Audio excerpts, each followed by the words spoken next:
Hi, chat. Hope everyone's having a good night, good day, good evening.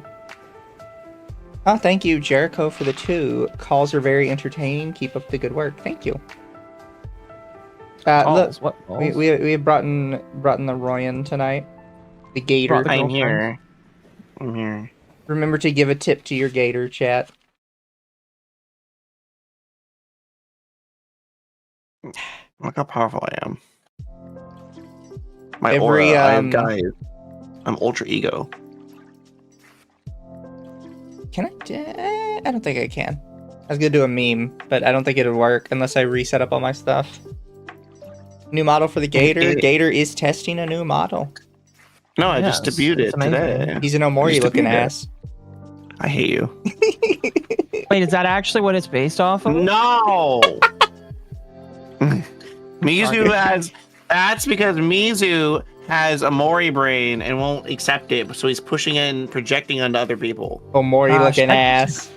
Tell me I'm wrong, I just remember when Mizu showed me Omori, and the way he showed it to me is through this weird guy that was doing a pedo hunt, and they used Omori as a way to do it, and I was just like, bro, what the fuck am I watching right now? And you agreed with me. That was hella disrespectful, by the way.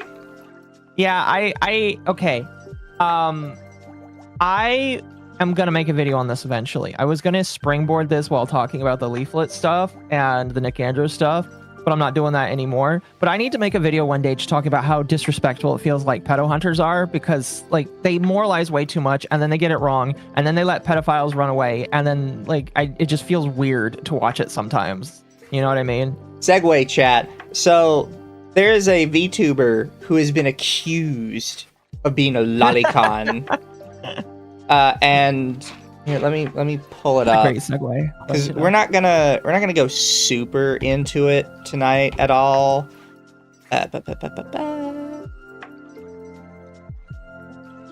do this, is it gonna break anything? Goodness. Hopefully it won't break anything. It shouldn't. You just can't like respond on the channel with the same thing. So you just gotta change back when you're done. Do you like my bean mouth? What? Oh. Yes, bean mouth. I love this thing. It's so cute. So, chat, I will probably add it into the description, but I already did a video with Dama covering everything on it. It is this video. Don't watch it now because you're here. Yes. But it is the nothing burger of nothing burgers. It is 8 pages. It's really short, and they just keep insisting that like in my observation of observations, I have observed that this VTuber is observationally possibly this other VTuber who I observe to be a lolly. I watched that. I listened to that while driving back from I need to know my job, and it was the longest 2 hours of my life. Yeah. It is. I is really bad, super lame, and the only reason it was interesting was because it was everybody tied to it is also like somewhat tied to the Black VTuber Awards. Wait, really? Oh, of course. I believe the girl won something in it last time. Oh, that's beautiful. So they're getting upset at her because she won the Black VTuber Awards or won something in it. Dude, yeah.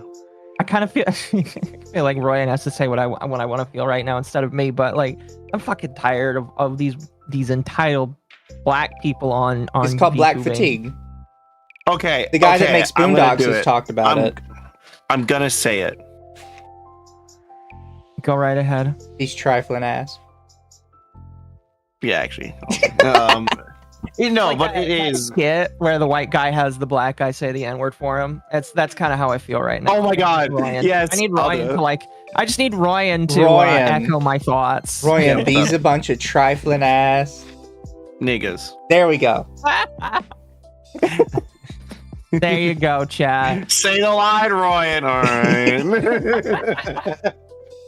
Somebody make that meme. I want to be Bart. Well, no, just here, it'd be perfect. Just have me and Ryan in there. Like, just like replace the skit with me, Ryan, and Mizu. Mizu is the guy that I'm like, you need to give me my money, fucker. And then Ryan is just the one saying the N-word. Yeah, I love that skit so much. It was fantastic. I loved it so much. Wait, I think I have that. I'll put it together real quick here. But thank you, Nerdy Tech's an accountant member for 16 months. I hope everyone's doing well. An Avenged member for 20 months. A head pat for all time. Time for some. Let's get my head pat button. Chat. Don't believe in.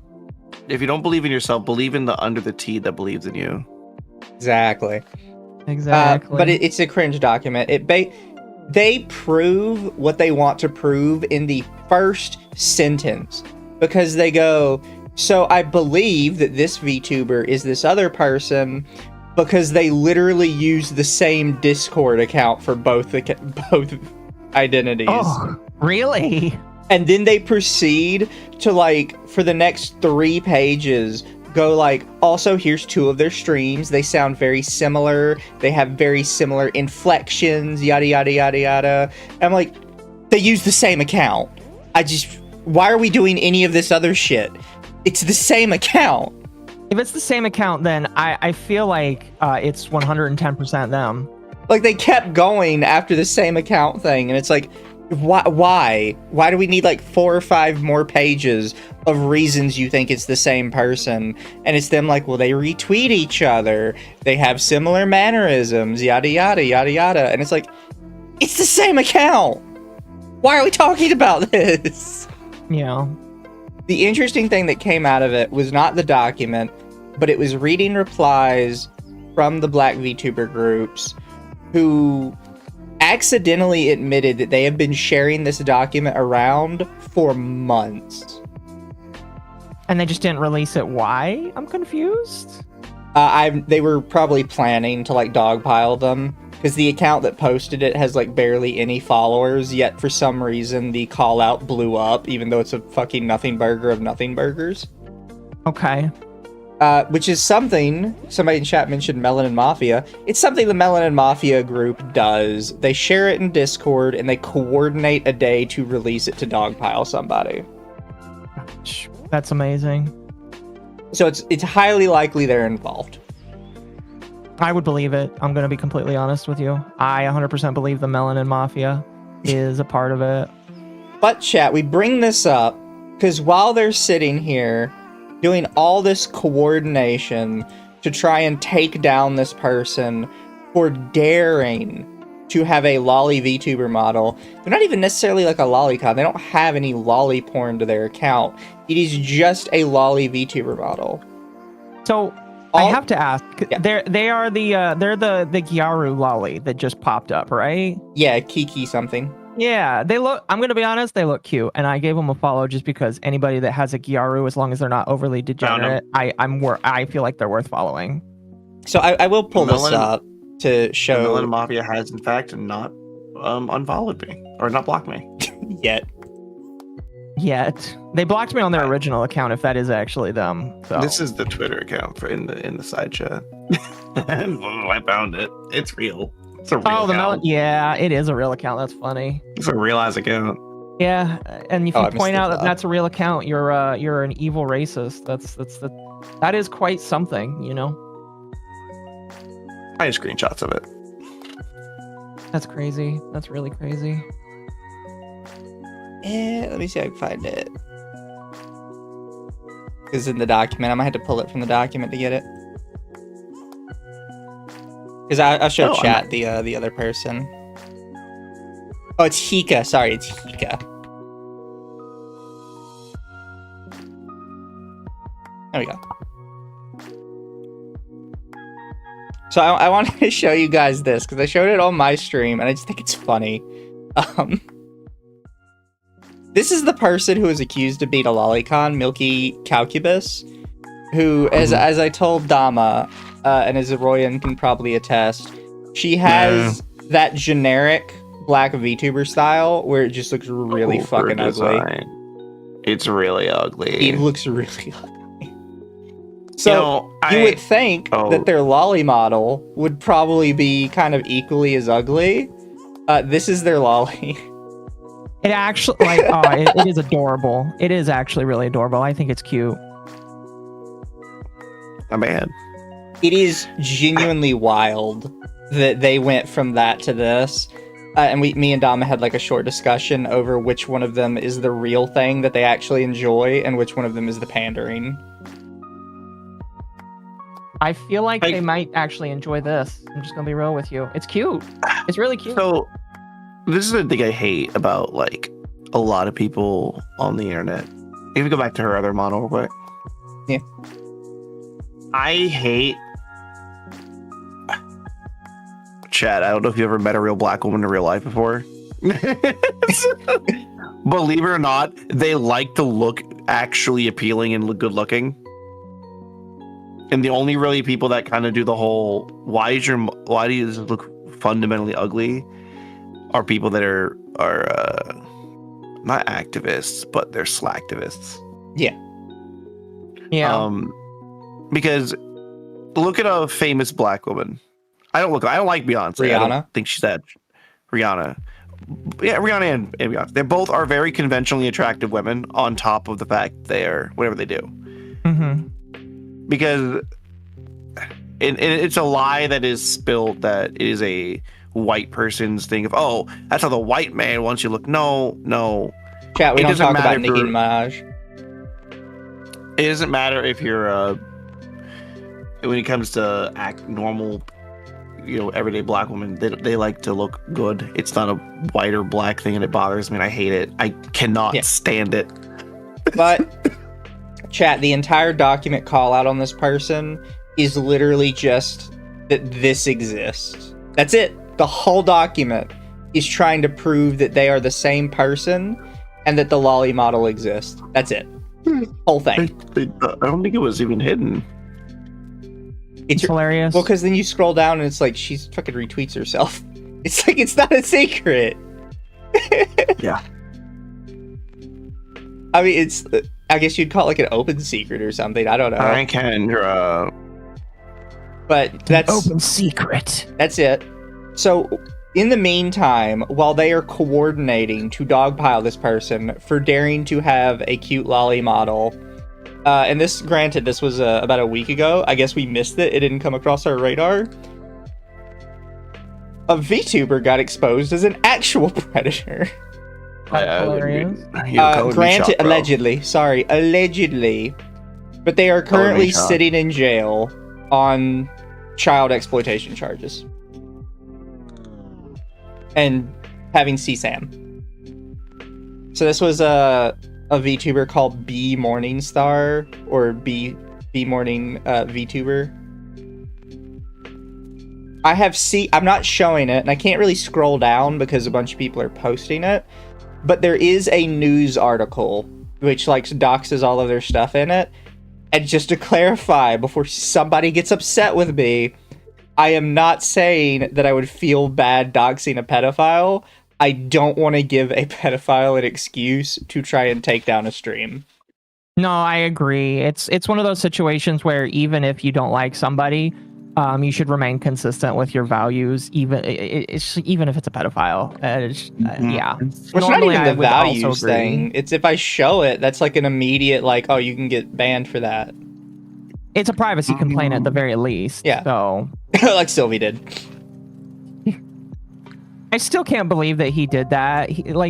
He says, if I remember correctly, and you can correct me because you've got a better memory than I do, that's not his real address, or at least we believed it wasn't his real address. But because he claimed it, now it's just well, is it his real address?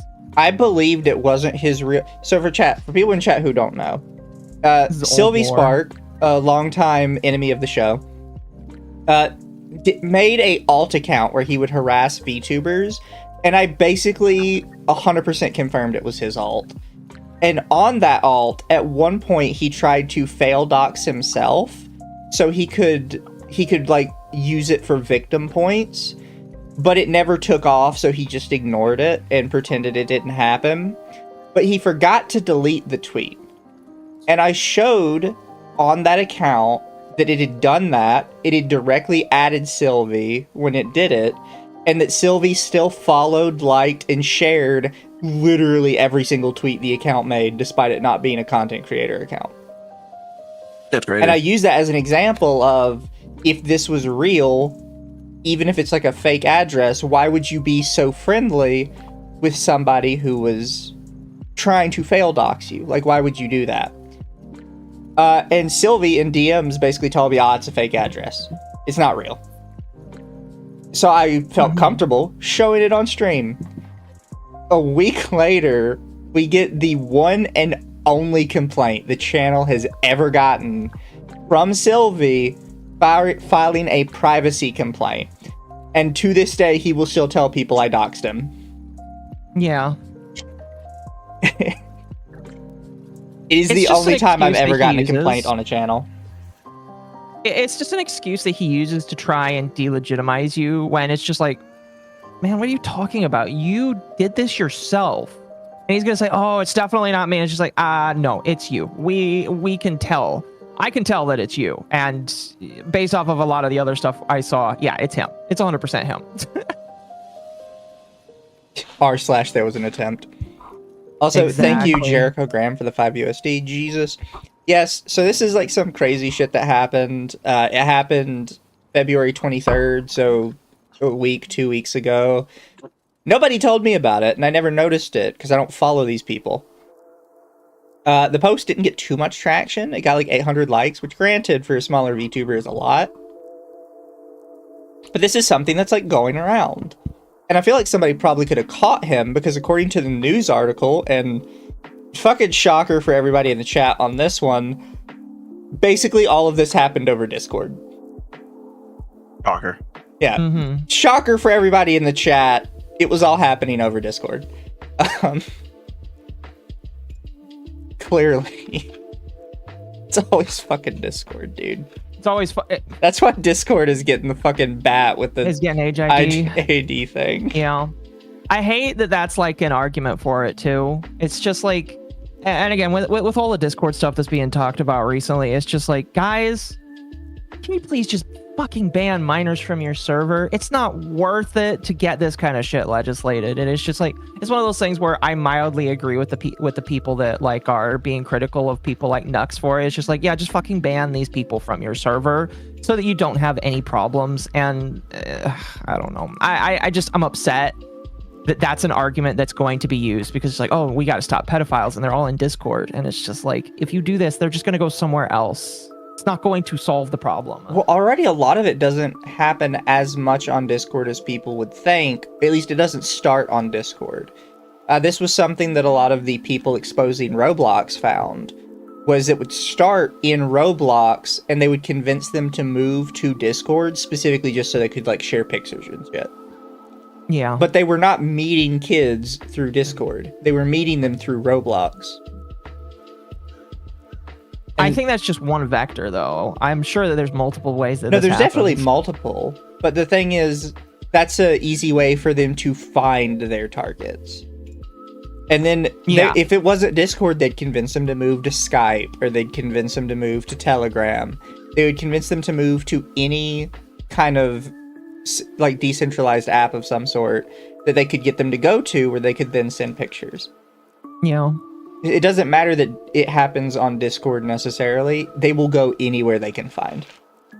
Yeah. It's just, unfortunately, it's just one of those situations where the solution is not forcing these pedophiles to go from platform to platform to platform. Because in the end of the day, it doesn't work. You're still going to have kids that are stupid enough or just ignorant enough, because they're kids, that don't realize that, you know, they're going to this other platform because they're being preyed upon. And the only solution to that isn't to legislate it. It's for parents to be involved. And if parents are involved, hopefully this is avoided. But because parents don't get involved, kids get preyed upon, and it doesn't matter what kind of shit you put on these platforms. Eventually, there's just going to be a workaround, and there's nothing you can do about it. Yeah, I mean, yeah, pretty much. Another femboy is at the podcast. Yes, chat, he is a femboy. We do not claim him. What? Ryan is my girlfriend. No, the guy that got exposed is a femboy. Yeah. Oh, is he a femboy? Yes. Oh, gross. Mm-hmm. We do not claim him, chat. He has been excommunicated. Yeah. I hope his twink death is soon and swift. Brutal, but also True. funny.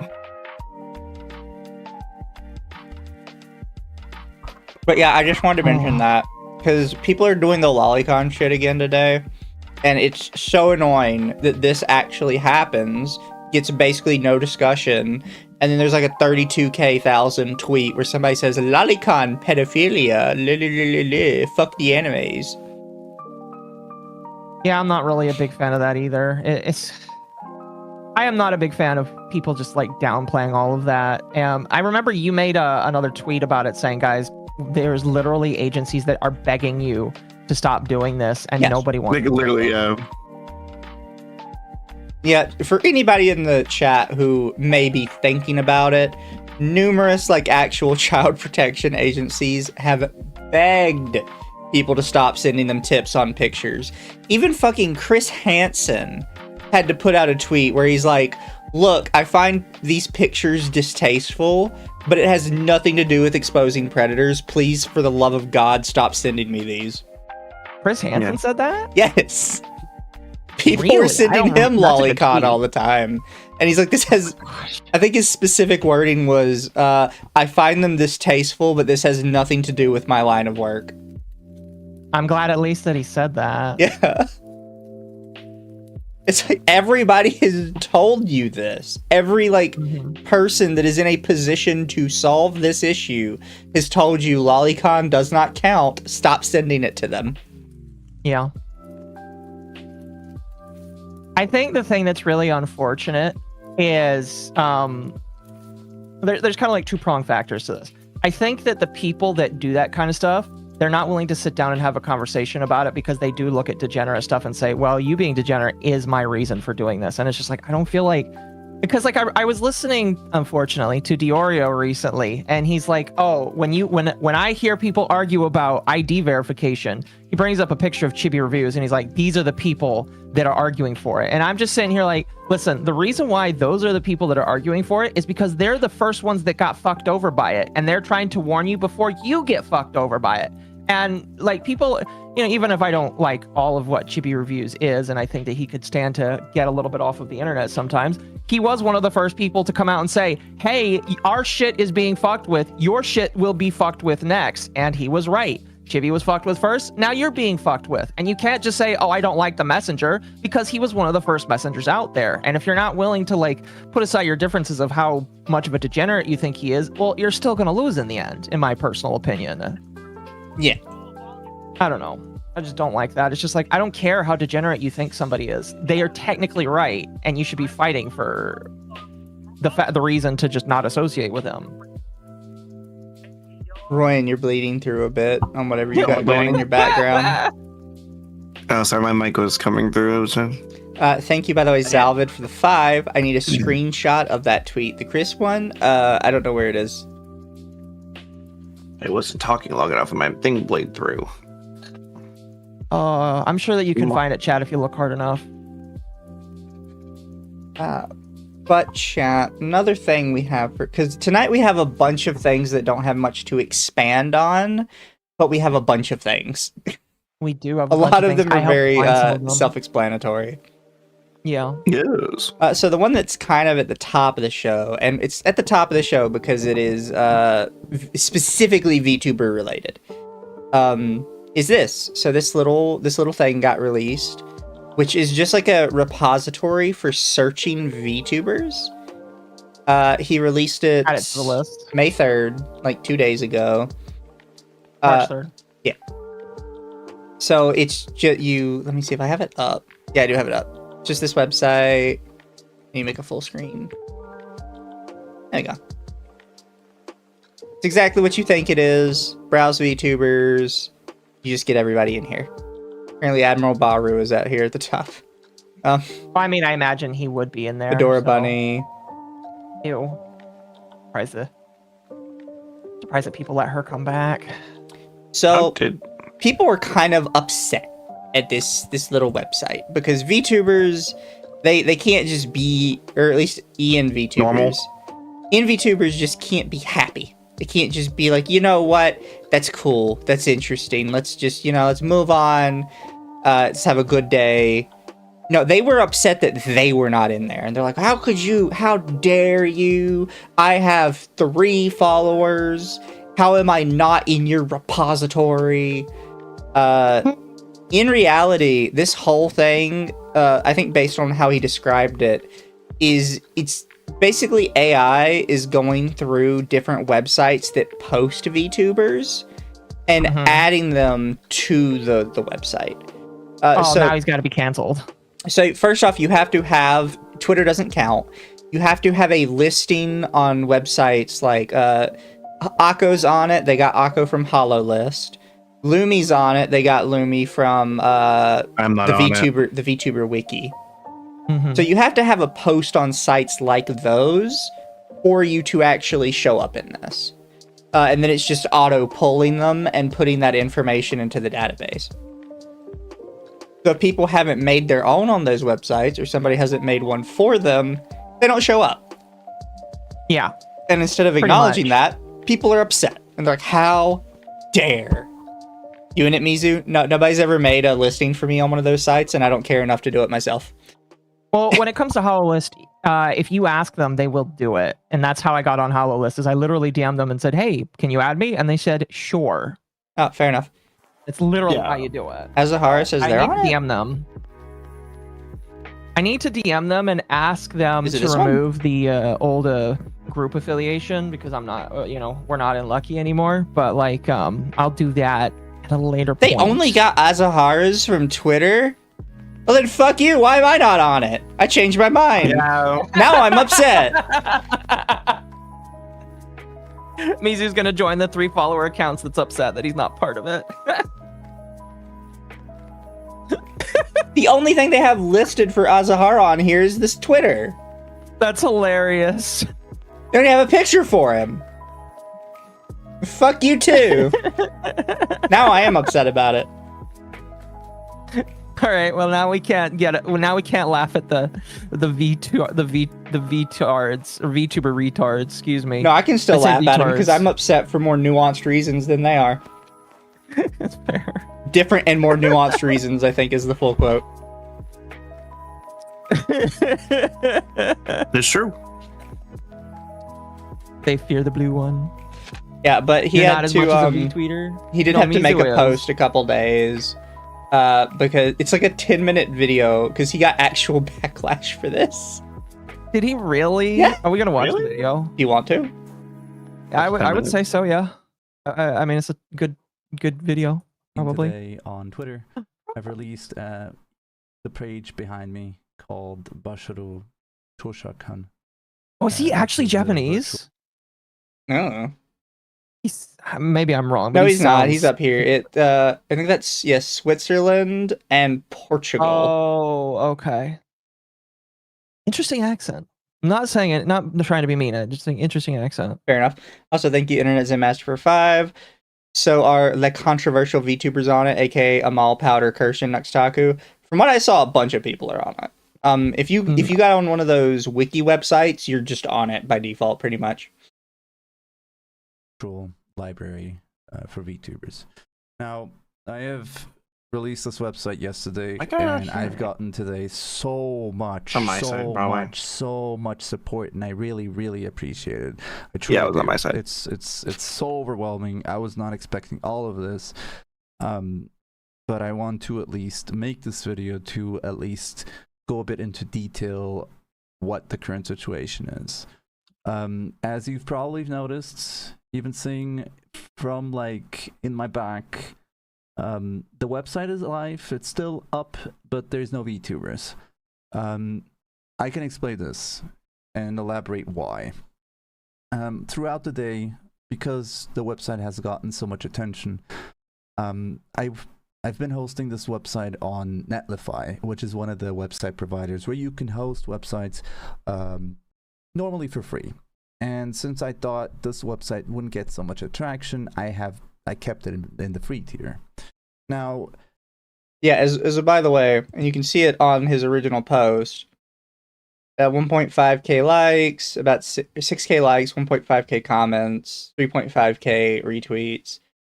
His little website kind of blew up when he expected like 5 people to go look at it.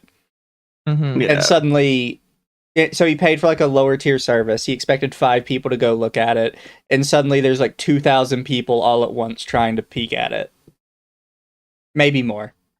And that's definitely not going to work well with the people that own the website, because like these websites, when the admins that own the server racks give you that space for free, they're expecting that your website's going to get 0 attention or next to 0 attention. If he's getting that many people, they're probably going to start demanding money from him, or probably have started demanding money from him. Yeah. This kind of escalated to a point that while I was at work, it was, hey, you should probably upgrade, because if you don't, we're going to turn off the website. And I did. It's amazing. Yeah. So he's at work with his little like community project, and all of a sudden he just gets a call like, "Look, bro, buy data or get the fuck out." That's amazing. I mean, listen, if I was a site administrator owning a server rack and you started costing me a lot of money, I would do the exact same thing. Just like, listen, you're costing me a lot of money, and RAM isn't cheap these days. The proposed community note, it is... This website is AI generated, as can be seen from the blue-purple gradient and the general layout of the pages. Who cares? What are you talking about? Blue-purple gradient is a signifier that it's AI generated. What's wrong with blue and purple? I am confused here. Are we not allowed to like blue and purple? No. That's me and Mizu's colors. Are me and Mizu AI generated now? Yes. The specific UI design is generated by frontier coding model like a GPT-5 Codex or Cloud Opus. AI generated website usually offers poor security. These and then, people are then the zero very fun. next one is no note needed. Whether the site is AI generated or not is totally irrelevant to the post. This is so retarded. I'm sorry. I am tired of people when I like. Okay, so AI is taking over the world right now, and it is doing a lot of things that I don't like. I keep going back and forth between like using AI to own the chudge, and then also being upset that I can't build a computer for under $1,000 anymore. And it's just like I don't know where to go. I hate these people. Yeah, no, it's a fair point. Again, the meme. I hate it for more detailed and nuanced reasons than you do. You hate it because you think it's not real art. I hate it because my computer is expensive as fuck now. Computers We are not the expensive as fuck. My electric bill is through the roof, which technically Trump just signed a thing making it to where that can't be the case, so that's fine. I can't buy any electronics or any precious metals to make my own shit, so it's just like I hate it for better reasons than you do. I don't know. Insert that meme from that one guy from fucking Breaking Bad. But I'm lucky I built my new PC last year, so. Man, I wish I did mine last year. Ryan's fucked. Listen, Ryan, DDR4 RAM is slightly cheaper than DDR5, so just build a computer based off of DDR4. The difference is not that bad. No, I think I'm on DDR4 right now. Then just keep going with DDR4. Just wait for the data center bubble to pop, chat, and then you can probably buy an entire box of RAM at auction for like $20. Not really, because they're gonna throw it out. So here's the problem, and I've done a lot of research. Even though even though I hate AI for different reasons, I've done a lot of research into this. Server parts are different from regular parts, and so motherboards, graphics cards, and even the RAM are different from regular stuff. So even just when these things go under. Yes, you can buy the server, but like not all servers are made to do the same thing. Some might not work with operating systems. Now, I could be wrong about that, but like you just have to keep in mind that if you want to buy a server rack, you might not get it to do what you want it to do because they're made for completely different reasons. It also depends on what you want your rack to do. Play Minecraft. I mean, if you just want to play Minecraft, maybe that'll work, but you can't play on that computer. You have to play on your own computer. And connect to the server. Exactly. What I'm trying to say is when the bubble pops, you're gonna have to wait even longer to get RAM that's made for your computer, is what I'm trying to say. Apparently Acer is moving into that direction. They're pushing it towards the gaming side. I hope so, because I listen. And they see the bubble on the horizon, they're like, oh, we know what's about to happen. Buy the server, I can use well- it for my own AI generation. I mean, you could do that too. Listen, It's I'm already gonna do got that. everything built into it. Okay, listen, here's my plan. When the bubble pops, I'm gonna look into like buying cheap AI servers and maybe cheap AI graphics cards when they lose pretty much all of their value and Nvidia goes bankrupt. I'll do that, and I've shown you my server rack before. I've shown you a picture of it. I am gonna need to get a bigger one. I have a 12U right now. I'm probably gonna have to get a 15 to 20U, which then I'm gonna have to ask my landlord if I can bolt it to the floor, because then it'll be so large that it will not be able to work without that. But yeah, that is my plan. Wait for the bubble to crash and then get my own shit. The thing I've seen with this is a little off topic. The thing I've seen with AI, and the reason why it just doesn't really make money, is because anybody that's actively using it very regularly typically is running it themselves. Part of it is to avoid like cost. But another part of it is you just get way more customizability with just running it yourself than you do using some pre-made server that's going to have all these filters and shit on it. Yeah, I mean, like... and the people who use it casually, frankly, just don't use it enough to justify the cost. They might get like a meme idea in their head one day and generate maybe 10 images, never touch it again for months. Mm-hmm. Well, I mean, like... PewDiePie basically does that. He's got his own stuff that he's built, and I believe he runs it all himself. What I want to do is, right now I'm just in the testing phases, and I'm waiting for my kick to go back in to do this. I have Raspberry Pis. Raspberry Pis are also expensive now because of RAM, but I want to buy more of them, cluster them together, and see if I can build an AI that will start talking to me just based off of my Raspberry Pis just being linked up to my system. Then when I'm done learning with that, I want to buy a rack that is built specifically for AI and AI stuff, and then just like not do something incredibly horrible or massive that will make my landlord hate me because of the electrical bill going through the roof. But I want to just start experimenting, because like I think LLMs are cool. I think that LLMs are completely useless for what they're trying to make them do, if that makes sense. Yeah. So. But let's continue with this, I guess. So I upgraded from a 0 tier to a $9 tier per month. And as I arrived home, it happened again that the website almost went down, and I had to push it up to, let's say, a bit of a higher tier, right? So I'm paying a bit That's more hilarious. than I should. And from just calculating and seeing this, the tier is not going to be enough to reach the end of the month. So right now, what I'm doing right now is to save the website and try to fix and to make changes to the performance so it doesn't cost me that much while it's still being. So funnily enough, this is a problem MMOs have. Like most MMOs seem to have this problem where they don't have enough server space for like day 1, day 2, day 3 growth, and they have to very quickly try and expand. The problem is after the hype dies down a bit, suddenly you don't need all of that. Like that's why a lot. Oh, go ahead. Sorry. I was just saying, like you did all this work expanding and getting bigger just to like try and keep it online for a couple days, only for all of that traffic to just die instantly. So this is why I think most MMOs run off of AWS. Because you'll notice whenever AWS goes down, a lot of these servers will go down as well. Because with AWS, they work with companies to bring up servers for whatever they need them to. And so let's say you're a company that will have that hype that goes up and down. My bet is that whenever they need servers for a bit, they'll say, hey, AWS, we need you for a certain amount of time because our player count is really high. Then they'll get AWS to have their hosting space, and then they'll just downsize when they need to. That's why, like, even though I am not a fan of AWS because of how reliant the internet becomes on 1 to 2 different people, it is useful if you just need temporary expansion, if that makes sense. Yeah. Yeah. So it's one of those situations where it's nice that they exist when it's for stuff like that. I just don't like that the whole world relies on 3 to 5 companies that hold all of the server space. That's why I want my own. Yeah.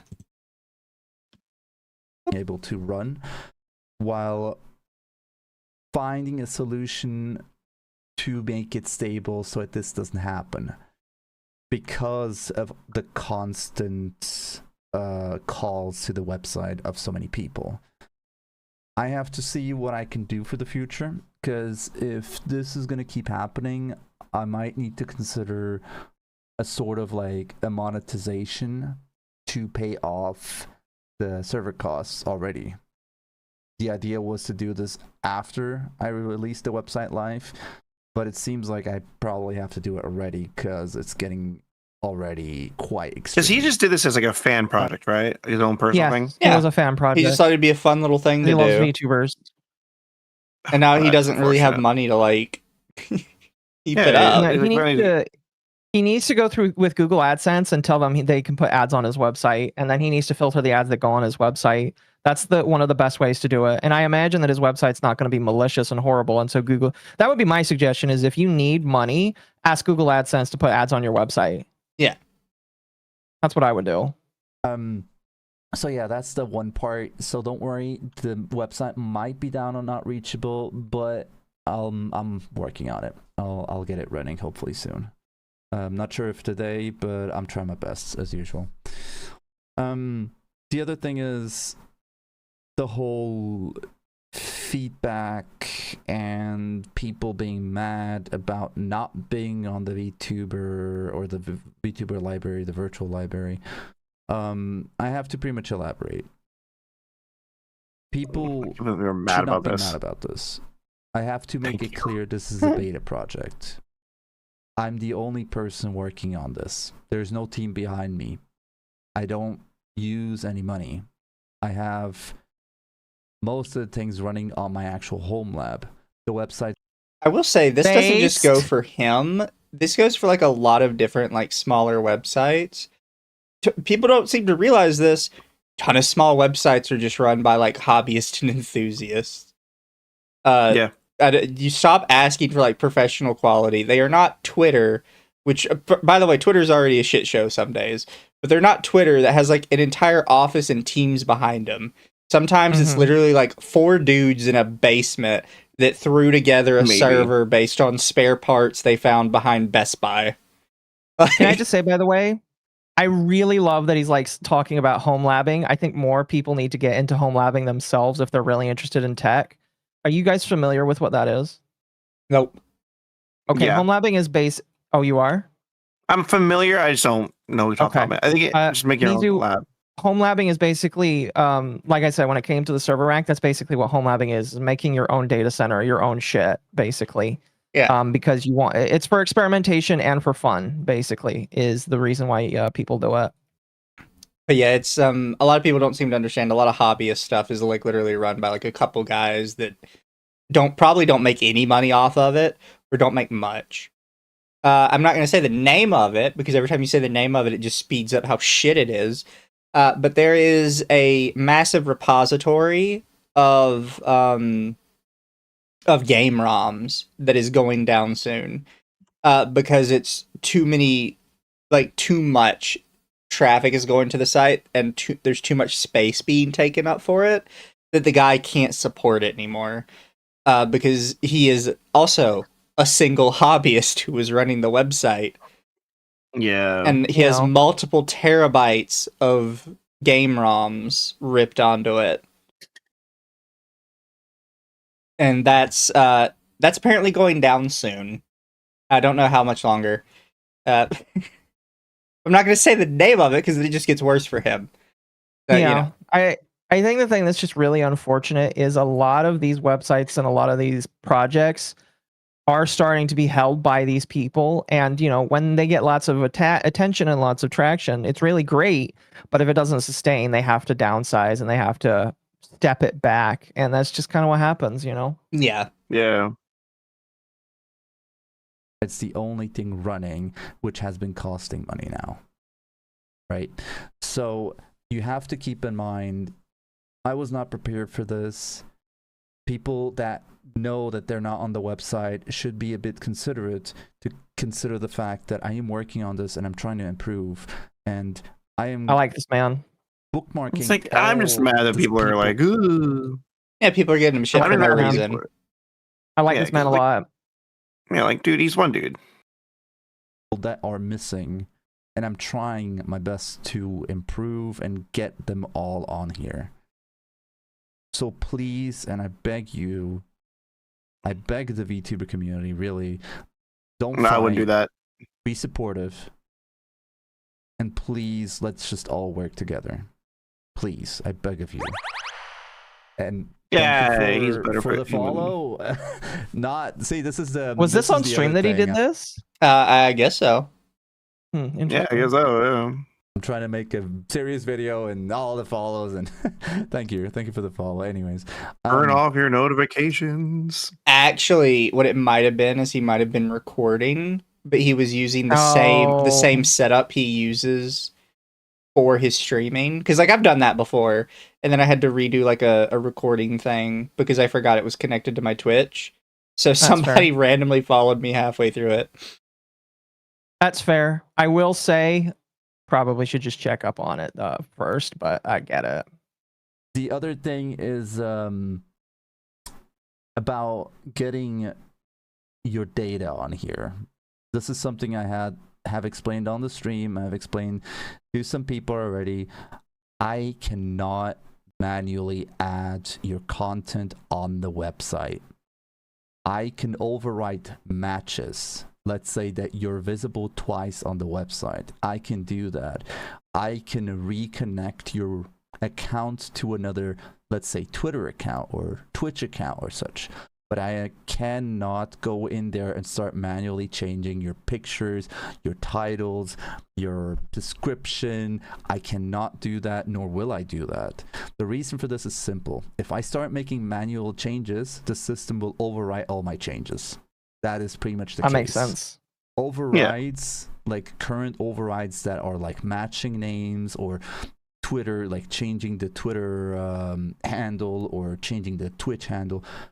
This is fine because these come from a system and I can just attach or tell the system, hey, this is different, right? For specific things like that, I need your help. You have to adapt it yourself.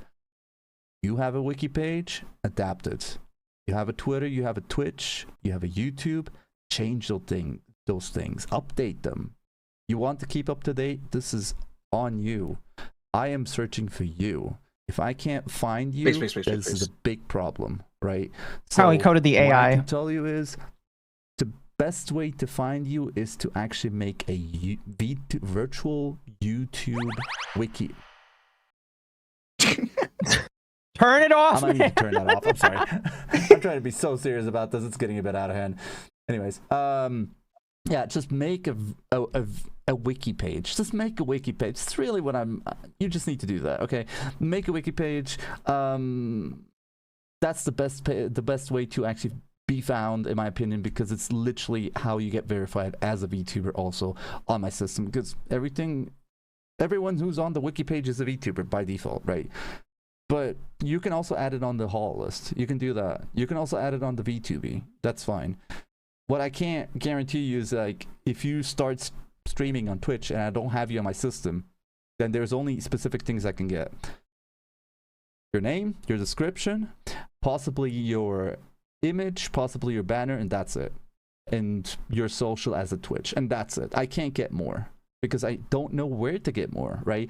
You have to pretty much specify what and where you actually put your content. You have to update your content. This is on you. This website is not supposed to be a clone of Hobbyist or a clone of VTuber or a clone of whatever website you can manually put things in. It's not even a clone of that MySpace Oshi website. This is an aggregator. This is a website which gets content and merges it together for the sake of not just big VTubers, medium VTubers, but also small VTubers. And like I have said in posts, like I've mentioned already a few times, this is a passion project. I've been working on this for a very, very, very, very, very long time. I've been having a lot of problems handling this because of Twitter. And I want to see small content creators be able to be seen. And I mean this not just as someone who made something for the VTuber community, but I'm talking as a content creator myself. I started in 2020. I know how it was, the whole VTuber thing. Like, it's not easy. I'm just gonna warn you, my brother. No matter how popular this is, it's still not gonna be easy. No, absolutely not. At this point, he'll have to hire. Like, it's gonna reach a point where it's just like, in order to get easier, you have to hire people. Mm-hmm. Like that's just the way the world works. Unfortunately, you got to monetize it now. You need to, and I want him to, because I want him to be. If he's making something like this and he's enjoying it, I want him to be able to be successful. Obviously, no, I meant he's talking about people getting discovered.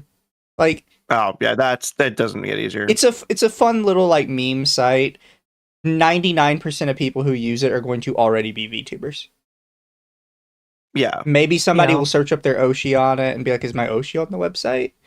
But people probably won't use it to find new VTubers, at least not regularly. Not.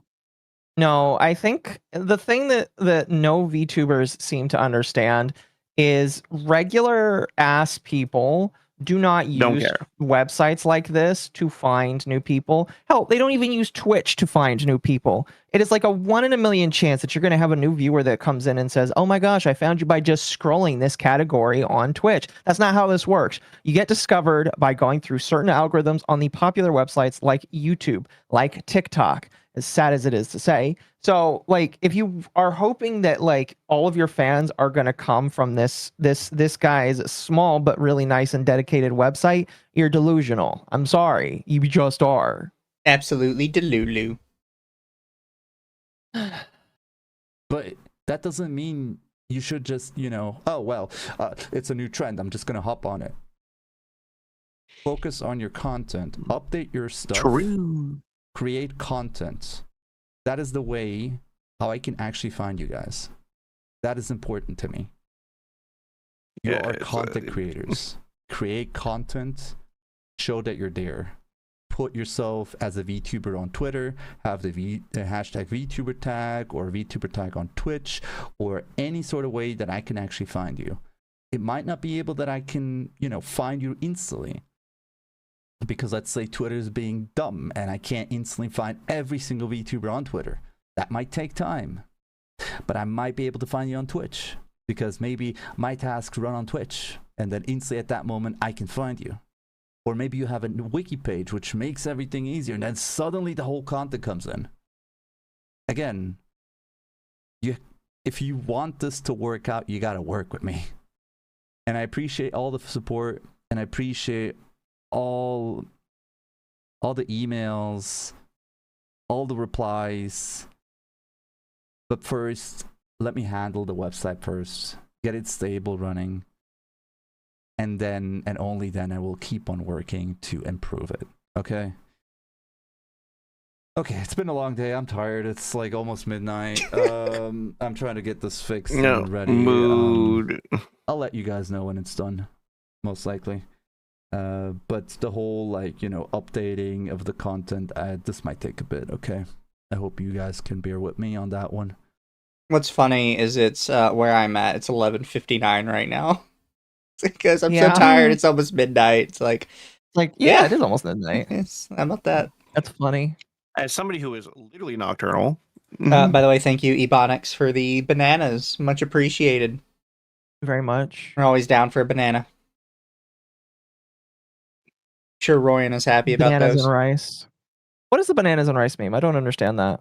It's not like, was it when the Somalian people said it, right? Oh, right. Never mind. I get it now.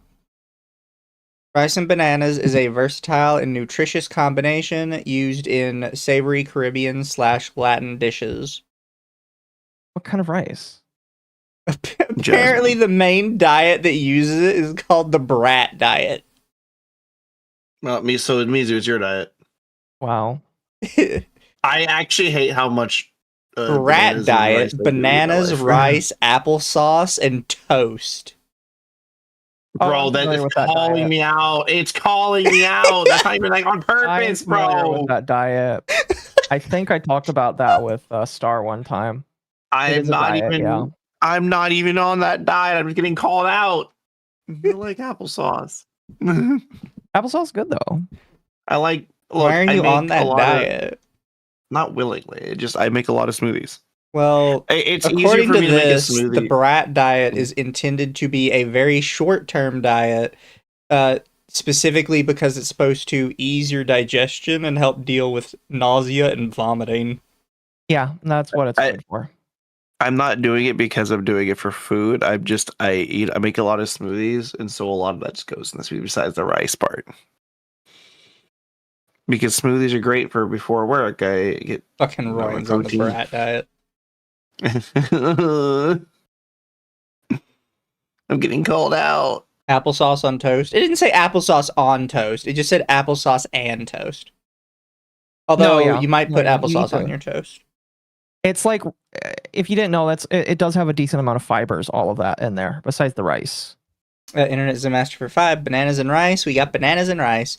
Her singing every so often on her stream between munyas.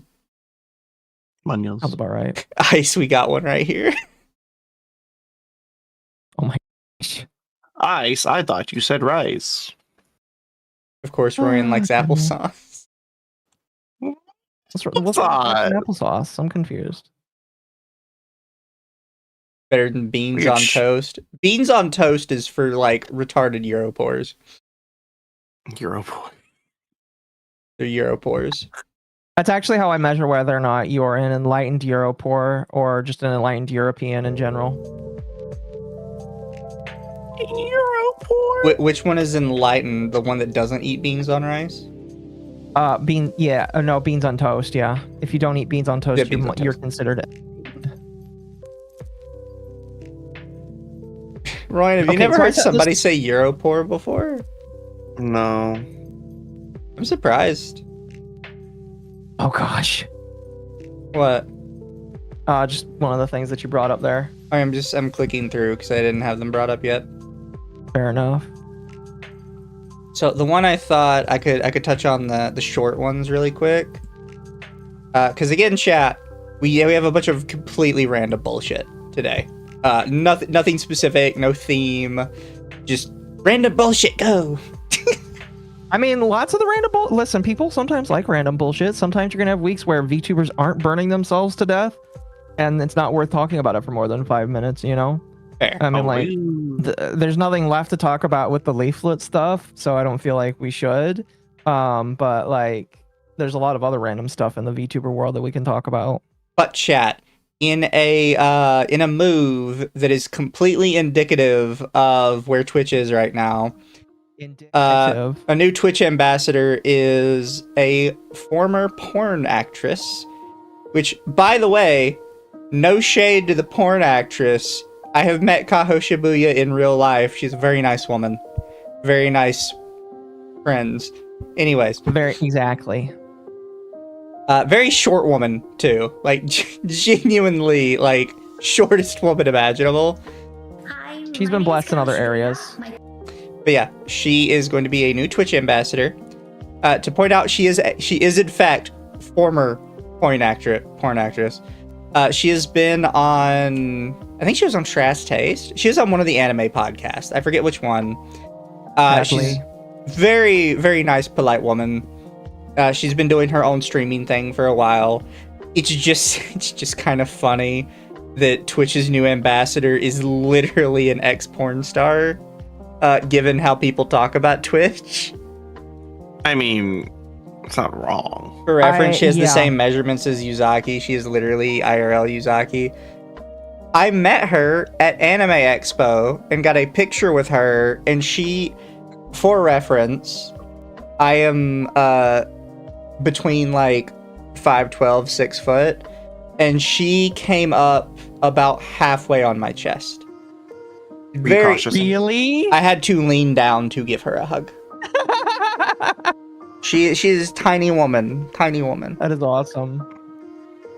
But she was very nice, very sweet.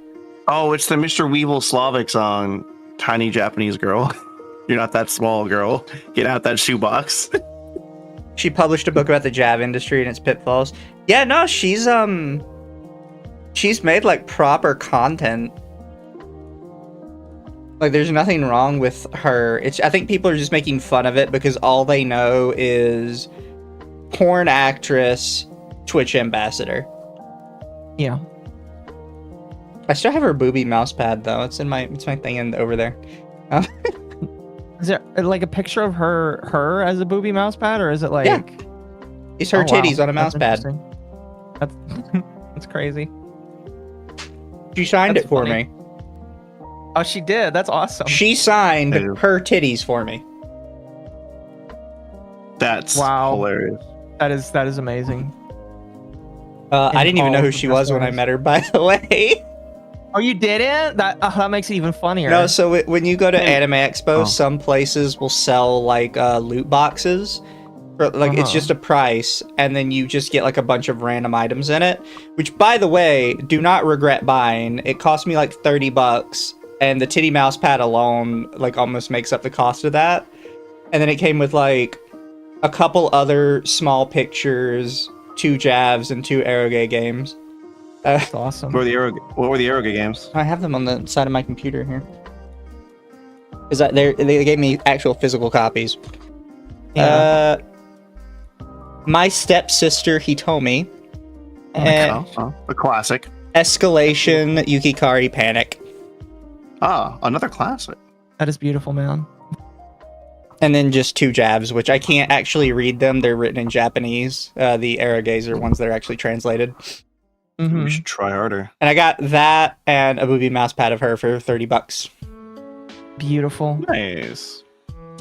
Yeah, chat, if you go and you see a loot box at Anime Expo and the booth is run by an actual Japanese company, it's actually probably a pretty good deal. They typically don't bamboozle you with the prices on those because they're still making money on them because they're bringing them over themselves. Like, they don't have to deal with shipping and all that shit. Except for the shipping that took them to get there, so. Get DeepL app on the phone and just take a picture.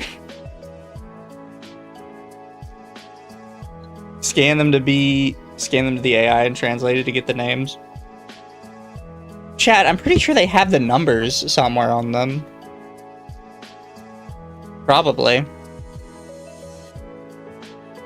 Yeah, it has the numbers. SUPA 188 and REAL, funny, 640.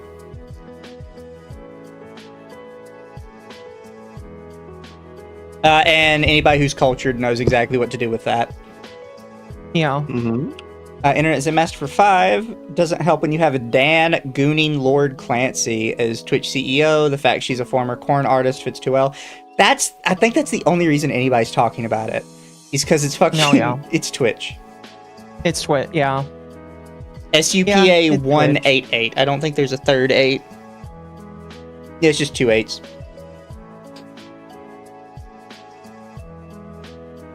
And then Hilarious. REAL 640. Up to you, chat. If you're interested, you're interested. Admittedly, the only My one I've emoji watched is broken. SUPA 188. Or 188. Yeah, that's right. Tabs are so long, I never finished them. It's always the codes with JP NSW. I love that part about it. Because you can just type in the numbers and immediately find exactly what you're looking for as the very first search result. None of this shit like, oh, I've got to search through Google for 20 hours to find one fucking thing, even though I've already written 2 paragraphs in the search bar. Just to try and find what you're looking for. Yeah, no, it's just four letters, 4 numbers, you're set. Yeah. Well, you're saying, the Japanese got this down? Yeah. 6-digit numbers and 4 numbers, 3 or 4 letters, 3 numbers is the ideal way to handle your not safe for work content. It's like it's How are we what do you call it? so It's the bad Dewey at Decimal System of porn. That's hilarious. I mean, if it works out, it works out, you know? I mean, the Dewey Decimal System is peak. Explains why Nintendo's stuck with friend codes. Kaho is more wholesome than most VTubers. She does nothing sus on her streams. No, she's a fantastic woman. I recommend Wait, really? watching her. Yeah. That's very controlled of her, you know? I mean, at least I'm sure that she gets enough attention. Well, you have to think she based left off of porn. who she used to be. Well, yeah, no, but what I'm saying is she's very well, she's good at like keeping it in, which is probably a good thing, you know? Azahara went and searched them up. Oh gosh. Okay, I The finished real my one. first. Oh my gosh. All right, I finished my first drawing of the night. Oh, congrats. It was breasts. It's always breast with you. Oh. Actually, it's usually not. Did you guys? Okay, so this is slightly political, but I think it fits because it's in the realm of YouTubers. Did you hear that the GunTuber won the GOP his GOP election, and so he's gonna be in Congress now? Real quick, before we address that, thank you, Noir, for 5. We'll always find the fact that corn actors on Twitch are more conservative than regular female streamers hilarious. And Project Libertad for 5. Kaho Shibuya is the reason I'm having an ongoing crusade against the disgusting Queen of Spades fans and the dark evil workers in Shinjuku and Kabukicho. I have no idea what you're talking about, but I hope He's talking about black fans. I hope your crusade goes well. Or I hope it doesn't. I don't really know either way. But yeah, Brandon Herrera won his election because so for those that don't know, Brandon Herrera, who is a GunTuber, has been trying to get into Congress. He tried and failed last time against the guy that just stepped down. And the guy stepped down because he was involved in a pretty nasty affair where the woman ended up passing away. And when Congress found out about this, they asked him to step down. And so Brandon Herrera won by default because it was going to go into a runoff. And people were afraid that if it went into a runoff, Brandon wouldn't have won. So Brandon won, basically, because the guy decided to walk away. Which is probably a good idea, because when you have a scandal such as an affair, when you're married and have a woman and kids, and the person you had an affair with ended up taking their own life, I'm going to be completely honest with you. Yeah, I'd probably step down myself. Yeah, this was 2 days ago, March 4th, from Politico. Tony Gonzalez admits sexual relationship with a former staff member who deleted themselves. In a very ruthless way. It's very sad. It looks like Herrera, like if it had gone through, he might have lost. Like, No, I think he would have lost. very close numbers, though, if this is accurate, not just bullshit. People consider his opponent to be a rhino, but unfortunately, one of the reasons why people suspect that he got as much attention as he did is because he had President Trump's like seal of approval, and people think that's why he probably would have won, because when Trump gives you the seal of approval, people will probably just vote for you without care. And that's the thing that kind of sucks. So him being outed for this and then being forced to step down is how Brandon would have won. And it sucks to say that, because I think that Brandon is a much better choice, because he's literally a GunTuber that knows all about guns. And now the fact that a GunTuber that owns his own ARs is going to be in Congress, that's like pretty big in my personal opinion. And it's awesome that he's going in. It kind of makes me wish I lived in his district. You can. Yeah. I know, I'm not going back to Texas. Fuck that. So chat, we do have 2 random little related things. I'll have to ask Occo to remind me about the second one in a minute. But the first one is apparently we're not paying our animators anymore if we're a YouTuber. Base. It's just not a thing we're doing. Very popular, relatable, lovable YouTuber Odd Ones Out is allegedly fired his animation team. Yes. Did you know he used to be Mormon? No. Yes, I did. He used to be Mormon. He actually is very spiteful about his time being a Mormon. Fair. Some people are. I think it's because he served a mission or some shit like that, but he is very spiteful about it. But Fair enough.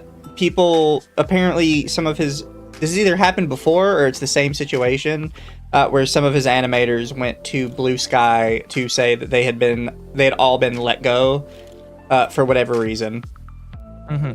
There's not, as far as I know, there hasn't been a reason specifically for it. It's just everybody fired. You know, of course I would know that. Chat, listen. I know a lot Occo of knows people all that the actually Mormons. are Mormon. I know a good chunk of them, at the very least. Not all of them. I just know a good chunk of them. Like the woman with the electric violin. She's a Mormon. Fuck, what's her name? Lindsay Sterling. No, hold on. I think it's Lindsay Sterling. Yeah, Lindsay Sterling. She's a violinist. She's Mormon. I know that one. And did you guys know that a Mormon is actually the guy that made the TV? A Mormon made the TV. He was, I think, a less active Mormon because he smoked, but a Mormon made the TV. Fair. You know, there's also another YouTuber group that made that does their own music. They're also Mormon. Fuck, what's his name? The guy that is a YouTuber that also worked for NASA. He used to be Mormon too. Chat, now you got Occo started. I'm sorry, I just know a lot of these people. There's a guy who fights scams as well. Pleasant Green, he's Mormon himself.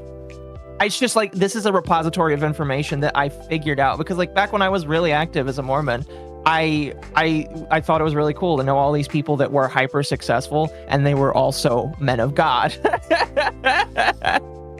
In 2013, Lindsay Sterling was featured by the Latter-day Saints Church in its I'm a Mormon campaign. Yep, she was. I met them. I have not met any of these people. It's one of those things where it's just like, I know this information. Same year she Odd Ones Out performed is for one the of them. Mormon Tabernacle Choir. Yep. I still like the Tabernacle Choir. It's a very hard thing to get into because, you know, I'm sure everybody knows that, like, you know, your local church, people can go sing in the choir. The Tabernacle Choir is like, you must have years of experience singing to qualify for it, basically. To loop back And to so- it before we get too far, Ebonics King My for 2 apologies. says BG or GG. Don't really know what that means, but it's probably something porn related. And Internet Zidmaster for 5 won his primary, not the election, Occo. But yes, Brandon Herrera won. Let's go. That's true. He did win his primary, but it's like a Texan. It's like a conservative Texan in Texas. I expect he's going to win. If he doesn't win, I will be surprised. Anyways, before we get too off on Occo's Mormon rant, again, entire team for Odd Ones Out is fired. The other one, and I just remembered it myself without having to be prompted, is apparently BBNO money sign is also in Yes. trouble for not. What is it? It's not paying his artists, or just. I think it's shortchanging his artists. I know about this story. We talked about it briefly, but can I take the lead on this? Yes. Okay, so I don't like this guy because he's a pretentious asshole. He likes to do the whole, oh, I'm not for AI, and then, like, you know, people saying they hated him, so he pretended to leave and then he came back. I really hated that because it was obviously a stunt to get him attention. It came out, and I know this because I have an alt account where I follow specific accounts. There is a porn account that makes... You know, we're probably Oh. going to show the actual account. Well, I wasn't sure if you wanted to show I mean, like, you don't have to show his posts, but like, there is a porn account that basically, when BBNO started getting into a little bit of trouble, this porn account, who, by the way, I think is related to the Tate brothers. He like made a post previously, and again, I only know this because I follow him on an alt account. This guy They like have a fucking knows a gamer lot of the subs tea. code. They do have a gamer subs code. Holy shit. They do. But it's just like, this guy has all of the tea, and I kind of just like him because of all of the tea. Like, he's got good animations, but like, I like reading his tea. He knows shit about the Tate brothers that's absolutely fucking wild. And when BBNO started getting into trouble, this guy came out with some very scathing things about him, and I thought it was just absolutely amazing. Yeah, Chat, so- don't piss off your porn artists because they will expose all of your lewd Yeah, so this history. is the website. This was also, what was it? About 2-3 weeks ago. So this, I only learned about this today. So for the record, if you're a not safe for work artist, don't collab with him. He claimed he could only afford 50% of my rate for animation, claimed he loved the animation but refused to post or retweet it after realizing 3 months later that I was a not safe for work artist, even though I said multiple times that I was. Instead, only leaving a comment under my post, though he posts directly or retweets other artists. Then when I tried to communicate about it with him, he ghosted. Yeah, that sounds about right for him. He's just in my personal opinion, he just looks like an asshole. He's a very specific type of face. And he shared this in reply to BB&O making a post saying, "Me on my way to fight AI slop and commission real artist." It's just like, I can't believe you would say something like that when you've got this kind of dirty laundry in your closet. It's so fucking, retarded. Oh my god. It's like, I mean, he not self-aware, basically. Nope, I need to remove my filters on this just for a minute.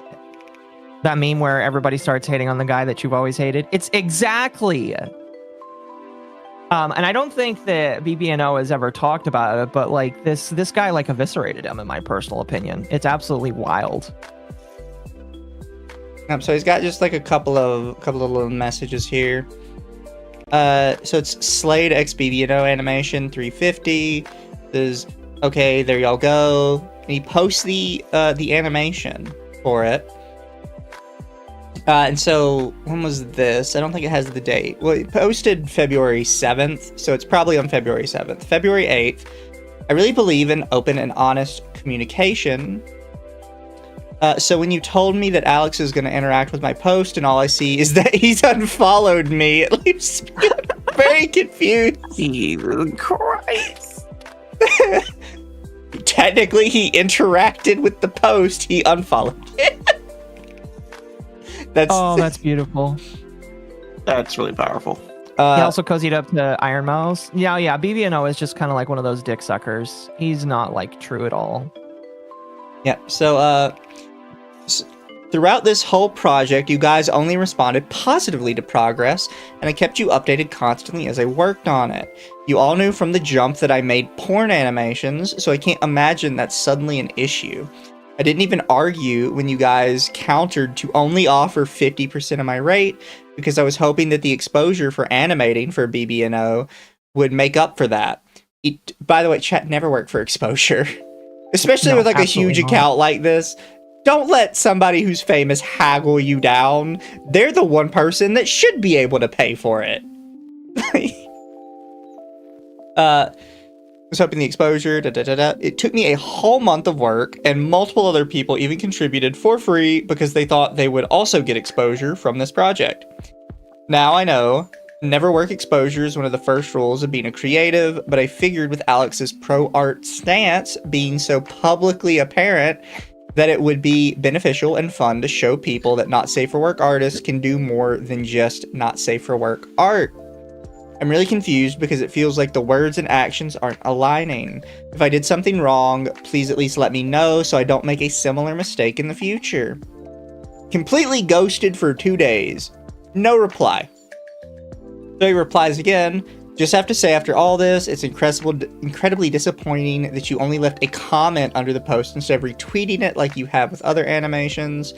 Despite the claim that it was one of your favorites, I get it. You're ashamed of associating with a not safe for work artist. I just wish you hadn't hired me for half my rate in the first place. That is insane. Artists, don't do this to yourself, all right?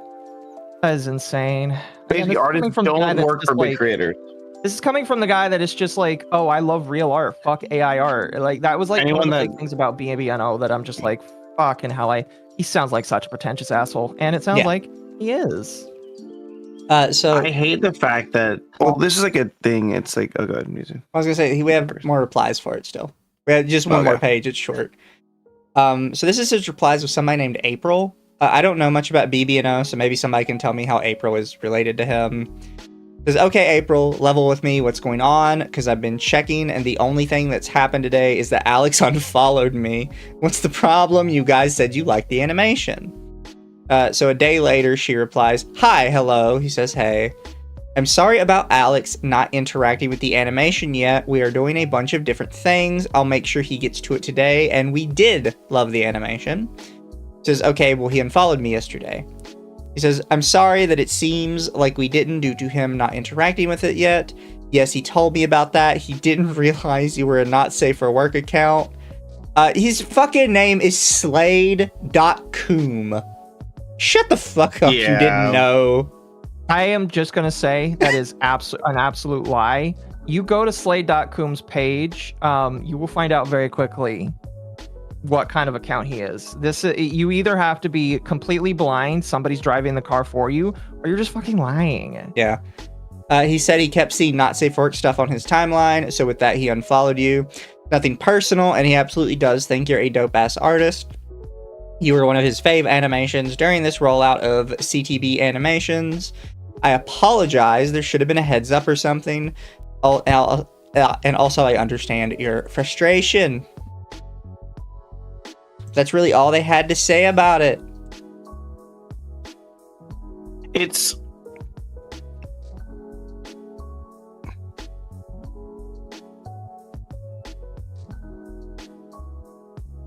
Why does he have fucking Brazilian Miku in it? I'm I don't going know, to man. assume it's because that was what was asked for. I don't know.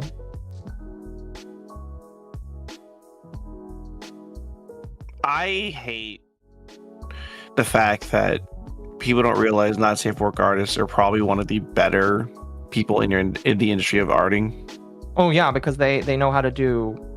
They typically know how to do this stuff way better than regular artists do sometimes. Well, they also they understand how the human body works because they spend so much time. There's a reason Bow Buddy, for example, is so good at what he does.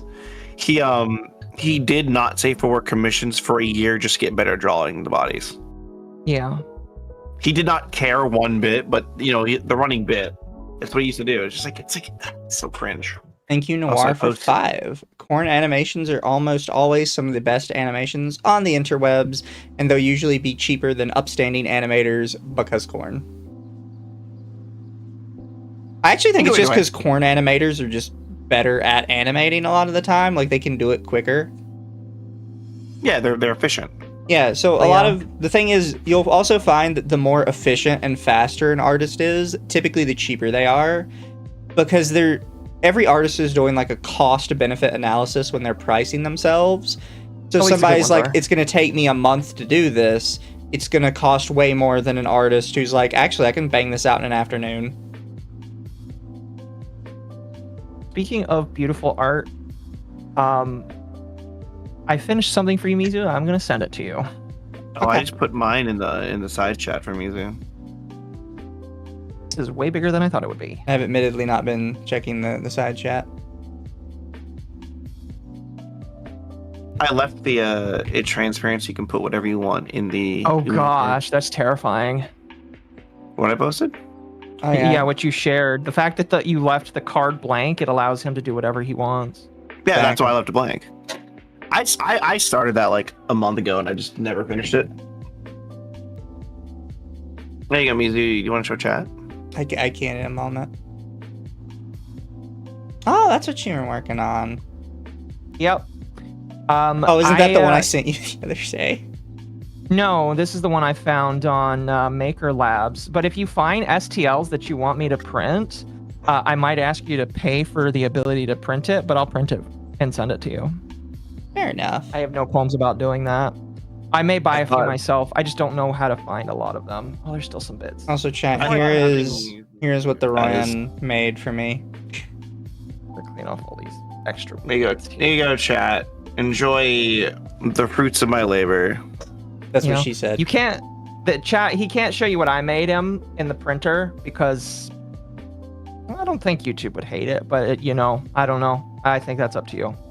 Chat. The post will pop up probably tomorrow at some point. You can Photoshop whatever you want into the Uno card. That's the funny part. Yep. Is there anything on your desk you wouldn't want people to see, like in that little background screen? Not really. It's just showing my Xeneon Edge, and that's just my Twitch chat right there that's empty.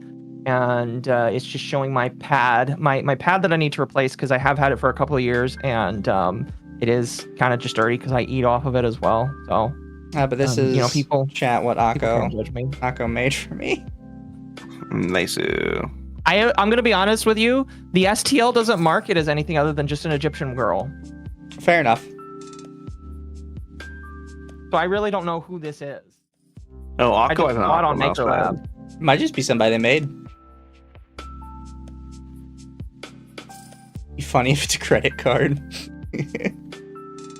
Occo, thank you for having a full keyboard. Oh, dude, I need a full keyboard. You know, I mean, like, I just realized I'm like 90% sure I have that exact same keyboard. no, you don't. Unless you have, unless you spent $300 on it. No, you don't. It's a glorious keyboard. Give me a sec. But yeah, chat. That's most of what I had for tonight. Do you want to talk about the botting stuff? Yeah, we can. Okay. If you want, we can also watch Devin Nash's video on Viewbotting as well. But I know you're just gonna get pissed off at him if we do. It was Yeah. Pippa's birthday yesterday. There you go, Occo. Oh wait, it's still sending. It was Pippa's birthday, Pippa. and somebody drew her getting fucked in a gas station. That is There's not a the lot- same keyboard. There was a lot of things being drawn yesterday for Pippa. It's not the same keyboard, and you need to clean your desk. They look identical. Why didn't you send it to me? I don't want to see it. Well, it's got an identical top, but I'm trying to see if I can get like a new top on the website because this keyboard can be modded to hell and back. I just didn't want to spend $500 buying like customizable mods. I wanted to spend $250 buying the base one and then replacing everything on it. I'm currently in the middle of making my desk more organized by putting in those lovely. Oh yeah, Roy, and I saw Mike and L had you in his black and white animation. Yeah, that was a hot minute ago. Yeah, did you not know about that, Mizu? I knew about Yeah, that. the You sent it to animation. me. Yeah. That was chat it's saying that. No, I saw it earlier. I was reading it. I have it call it because I still respond to their posts sometimes, and so now I have it as that's my new profile picture is animated. But yeah, there's not much to talk about with any of the botting stuff because it's all things we've touched on like multiple times already. I think make the fun. article is worth bringing up though. The problem is that how did you guys see this article about viewbotting? You sent it to me I about didn't. 2 hours ago. Okay. So that you probably haven't just- seen it. Oh, Did you see when Dexterito talked about it? Because when Dexterito talked about it, admittedly, they lied about a bunch of stuff on it and they mischaracterized it, and I'm not really a big fan of that. I saw Mythics. I think it was Mythic staff talking about it, and I like the burnt peanut thing. I saw a bit of him in there involved in it because he came back up. Yeah. So chat, the article they're talking about is this, which by the way, you can post articles on Twitter, which is what this is. This is what a Twitter article looks like.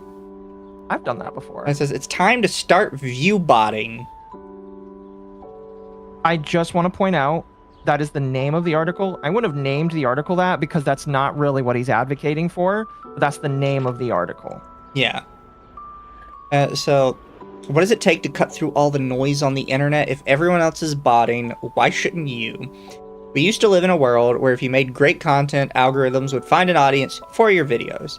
Now creators have to clip farm, pay clippers, and sometimes even viewbot to have a better chance of capturing more attention and breaking through the noise. This is especially true on platforms like Twitch, where viewbotting can surface you on the front page of popular streaming categories. And he shows Burnt Peanut. Look, everybody thinks Burnt Peanut is viewbotting, except other people that are suspected of viewbotting in some And degree. Devin Nash, Yeah. who is the owner of an ad agency. Yeah. Which I find it... What Occo meant earlier, chat, is Devin Nash talked about Burnt Peanut's viewbotting scandal, and he brought up some of my tweets when he was talking about it. And like literally everyone else does when they're talking about Burnt Peanut, he just lied about some stuff I said. And it's one of those things that blows my mind where people try and tell me that we don't understand what we're looking at, and then they'll just blatantly lie about something that it's impossible to misunderstand. Like the one of the things he particularly lied about was how far up and down the numbers go on Peanut. And it's like, why would you lie about that? I have the numbers written down. I can see the numbers. Why would you try and tell me it's wrong? Well, Mizu, you're not going to look at those numbers. Those numbers can be fake. Those are fake numbers. These are my real numbers. They're lying. Yeah, because for those who don't know, my big complaint with Burnt Peanut's Twitch graphs is not just that there's up and down variation. It's he is constantly gaining and losing exactly 20 minutes apart the exact same number of viewers every single time. It's the excuse? It's the extreme consistency of it. And when I said that to Devin Nash, he says, actually, there's a whole bunch of variation in it by like thousands of people. And I was like, there's not, though. I can see the numbers. There is no variation. Why would you lie about that? Like, what are you smoking? I can see it. And I should bring this up, just to be fair. The reason why he says that the numbers went up and down that wildly is because what happens is Arc Raiders lasts for 20 minutes at max per round. And I have no idea if he is consistently like in a round for over 20 minutes. I don't believe that is the case because sometimes rounds start in the middle. Yeah. But what he'll do is he'll do a round of Arc Raiders and then he'll run his ads. And Devin Nash's answer is he's not viewbotting because when you run ads, you're going to lose people because they're going to step out and then they'll come back in. And I just don't think that's like good enough for me. That's what he claims. But well, especially because Twitch has pre-rolls. So if you step out and step back in, you're getting ads still. Like I don't know. It does not make sense logically. You're saying everybody keeps leaving streams that they're actively watching to go to another stream just to come back for ads. I just don't buy it. The thing that he did bring up that I thought was worth touching on is he's like, listen, if he is viewbotting, it's very expensive that he's doing that because the amount of bots that would be in that stream would cost him thousands upon thousands of dollars every single month. And it's just like, I mean... That's why my rat schizo theory is that he might be getting botted by Arc Raiders themselves. Do you think that that could... I mean, I could believe that too. I 100% could believe that it's Arc Raiders. But then my next question would be, how is he doing when he's not playing Arc Raiders? Exactly the same. Which, by the way, again, Devin Nash lies about, and other people lie about. One of my graphs specifically says, oh, wow. Like, when he, it's amazing that it's so consistent for every single Arc Raiders stream. Wait, this isn't an Arc Raiders stream. He was playing a completely different game this time, and it still happened. Yeah. It's crazy. Also, the only example he could provide of the Sawtooth graph I complained about was Tfue. And for, oh my God. For those of you who don't know, there's a lot of allegations about Tfue botting. And it's not like just a sort of drop off in viewers to compare Burnt Peanut to Tfue. It's literally dropping something like 70,000 viewers to go between them, and then he's still trying to make the comparison. Like, why?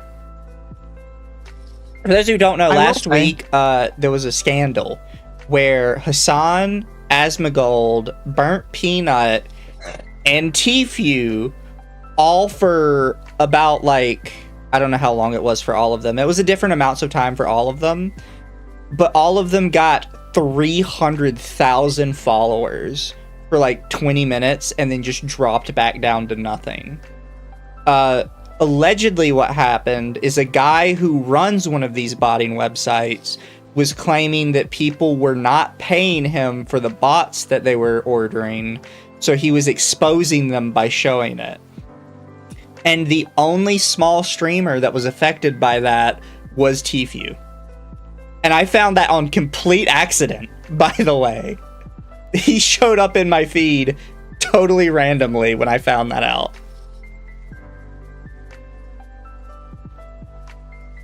So all these people have allegations of botting, and then Mhm. Devin Nash comes in and compares two people with allegations of botting, having the weirdest fucking graph in the world that I can't find anybody else having, and says it's completely normal and shouldn't worry about it. I just think that's cope. I'm sorry. Massive coat. Yeah. I don't know why he is like choosing to hold water for people like that, but Devin Nash just does. Which doesn't make sense because he is an ad agency, and as an ad agency, you would hope that, and as we'll talk about here, it's just like when ad agencies feel like there's botting that's going on, they will pull out. And he even talked about that, like Twitch has had to solve botting because ad agencies have been telling them behind the scenes, you fix this or we're pulling out. So I don't know why he's holding water for specifically burnt peanut, but it just doesn't make any sense. Yeah, I've complained about this a lot, but everybody, for some reason, holds water for burnt peanut. And people are like, oh, well, it's just because, you know, they really believe he's not botting. Bitch, some of the people holding water for burnt peanut would literally stab their best friend in the back for a clippable moment. Like, not No, in I a agree. game. They would, in real life, stab their friend in the back on stream if they thought it would get views. And yet, suddenly, they have, like, this huge moral quandary about defending burnt peanut because they're just so noble and moral people. Like, no, they don't. It's so bizarre how everyone in, like, the upper echelon just, like, rallies around him when they would never do it for anyone else. There must be some incentive to do so. I have absolutely no idea. But according to Devin Nash, if you hate the burnt peanut, you're just not a good content creator, which I feel like that was a soft diss at people like you, Mizu, and I just don't get it. It's just like, I disagree. People can be critical of another person and not be jealous of them, you know? That's what I do I'm not necessarily jealous of a lot of other people, and then I make fun of them all the time. Am I jealous of Ludwig and his horrible wife because she can't afford healthcare? No, I'm making fun of them because I think they're stupid. I was gonna say, do you think a lot of reasons why they're doing it is because they want to artificially have a person like him blow up so they can have like a person like Queso? Because Queso, I don't think even interacts with any of these people. Actually, one of my other big rats with Peanut is that everybody defends him because everyone is botting, but he does it so blatantly and so flagrantly that if they admitted that he got to where he was by botting, people would suddenly look suspiciously on all of them.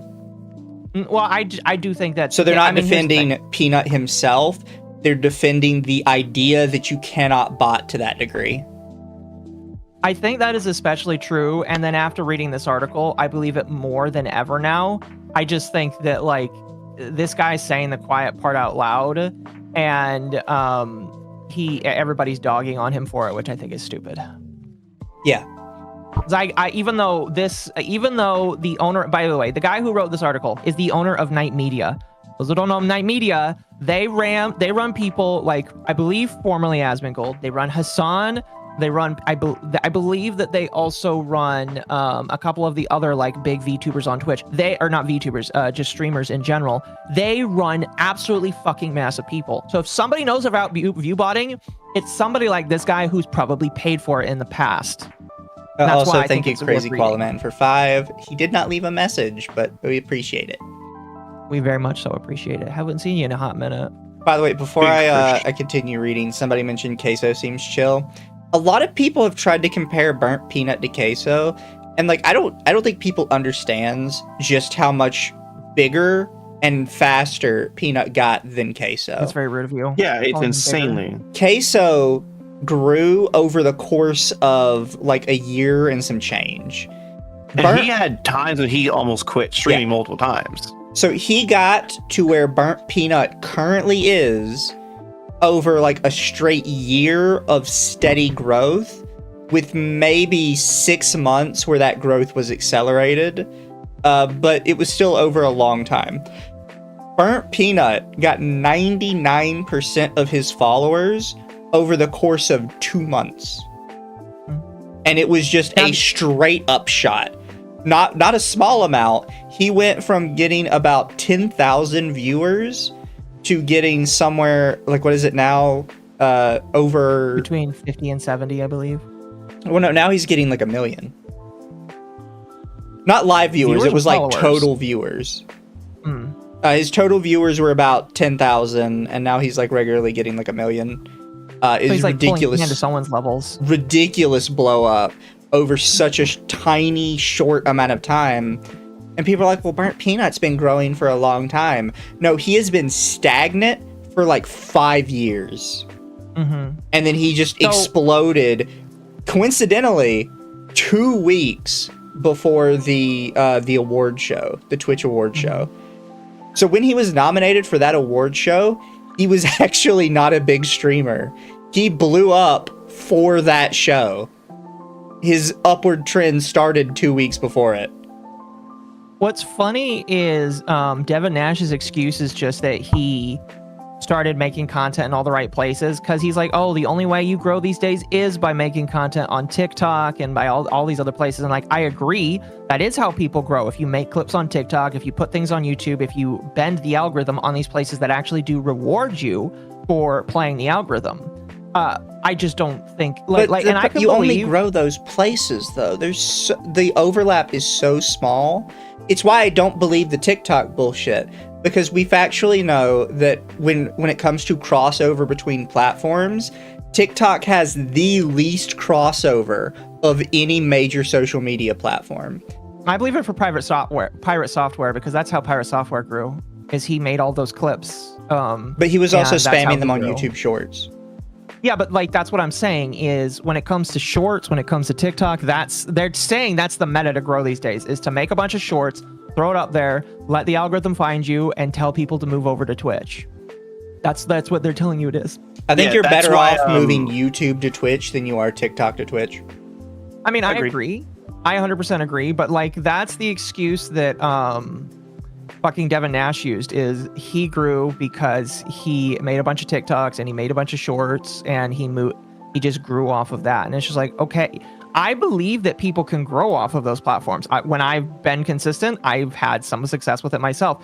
I just don't think that the Burnt Peanut is, I think some of his growth can be attributed to that, not all of it. And I think that he has artificially grown himself in some ways, is my belief.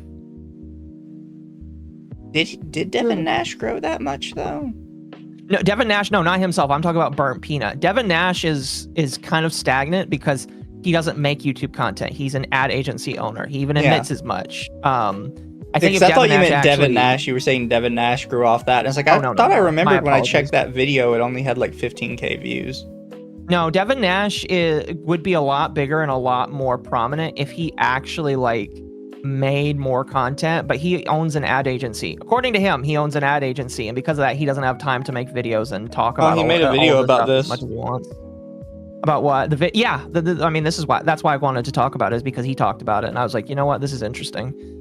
I'll try and parrot some of the opinions that he gave in that, but I kind of want to just have a conversation about it. Fair. But we'll continue on with this. By the way, this clip like doesn't really matter. It's just like jingly keys for the article. Every article needs a little jingly keys. Indeed. For us, we're your jingly keys. We're cute little anime characters. True, bestie. Thankfully, if you've reached the top of the leaderboards on Twitch and have amassed a large audience, you probably don't need to Viewbot. However, there's been a lot of drama on X recently related to the largest streamers on Twitch allegedly viewbotting. This has gotten me thinking, is viewbotting a legitimate strategy? Do advertisers have any way of tracking engagement, and why isn't Twitch cracking down at all? Platforms need to take action. We've been dealing with this issue for a long time now. I remember reading an article from the Rolling Stone where up to 13% of the movement behind the release of the Snyder Cut campaign came from botted accounts. Nicki Minaj also came under fire lately for botting. On platforms like X, bots tend to leave behind a little evidence. No followers, newly created account, or suspicious comment behavior that can be used to identify whether the account is real or not. However, this isn't the case with Twitch. Outside of jumping from 3K viewers to 50K in a matter of minutes, there really isn't a clear way to tell who is botting and who isn't. The only evidence we get as viewers is the live viewer count and the speed of messages in chat. Twitch has been dealing with this for years now. A post from Devin Nash sums it up well, and he even goes on to say there's no real downside to botting your stream if you're in the top 500 creators. Back in August of last year, we did see a crackdown on bots, and I hope that trend continues for the foreseeable future. Clearly, this is happening again, and bots are finding ways to go undetected. My belief, echoed by XQC, is that they don't care to enforce this. The more views they are, the better things look for advertisers. Do you believe that, by the way? I do. Because the thing is, a lot of these advertising agencies are still run by stupid boomers. Like the ones that thought they were going to change the entire feel of Cracker Barrel. As people said, they took the cracker out of the barrel. Yeah. And it blew up in their face. The people, like, Devin Nash can say whatever he wants about ad agencies.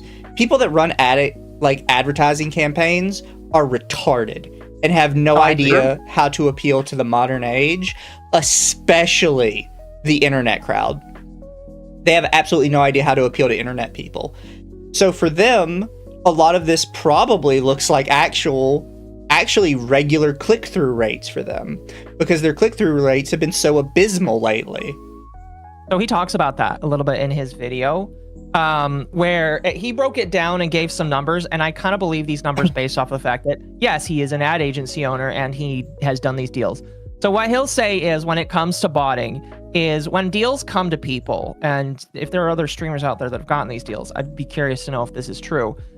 Typically, ad agencies or people that bring sponsorship deals will offer you $1 to $3 per viewer for a couple hours of a live stream. So we'll say, like, I'll just use his numbers. For a 2-hour live stream and you're making like $2 per viewer and you average like 1,000 viewers, that's $4,000 for a 2-hour live stream.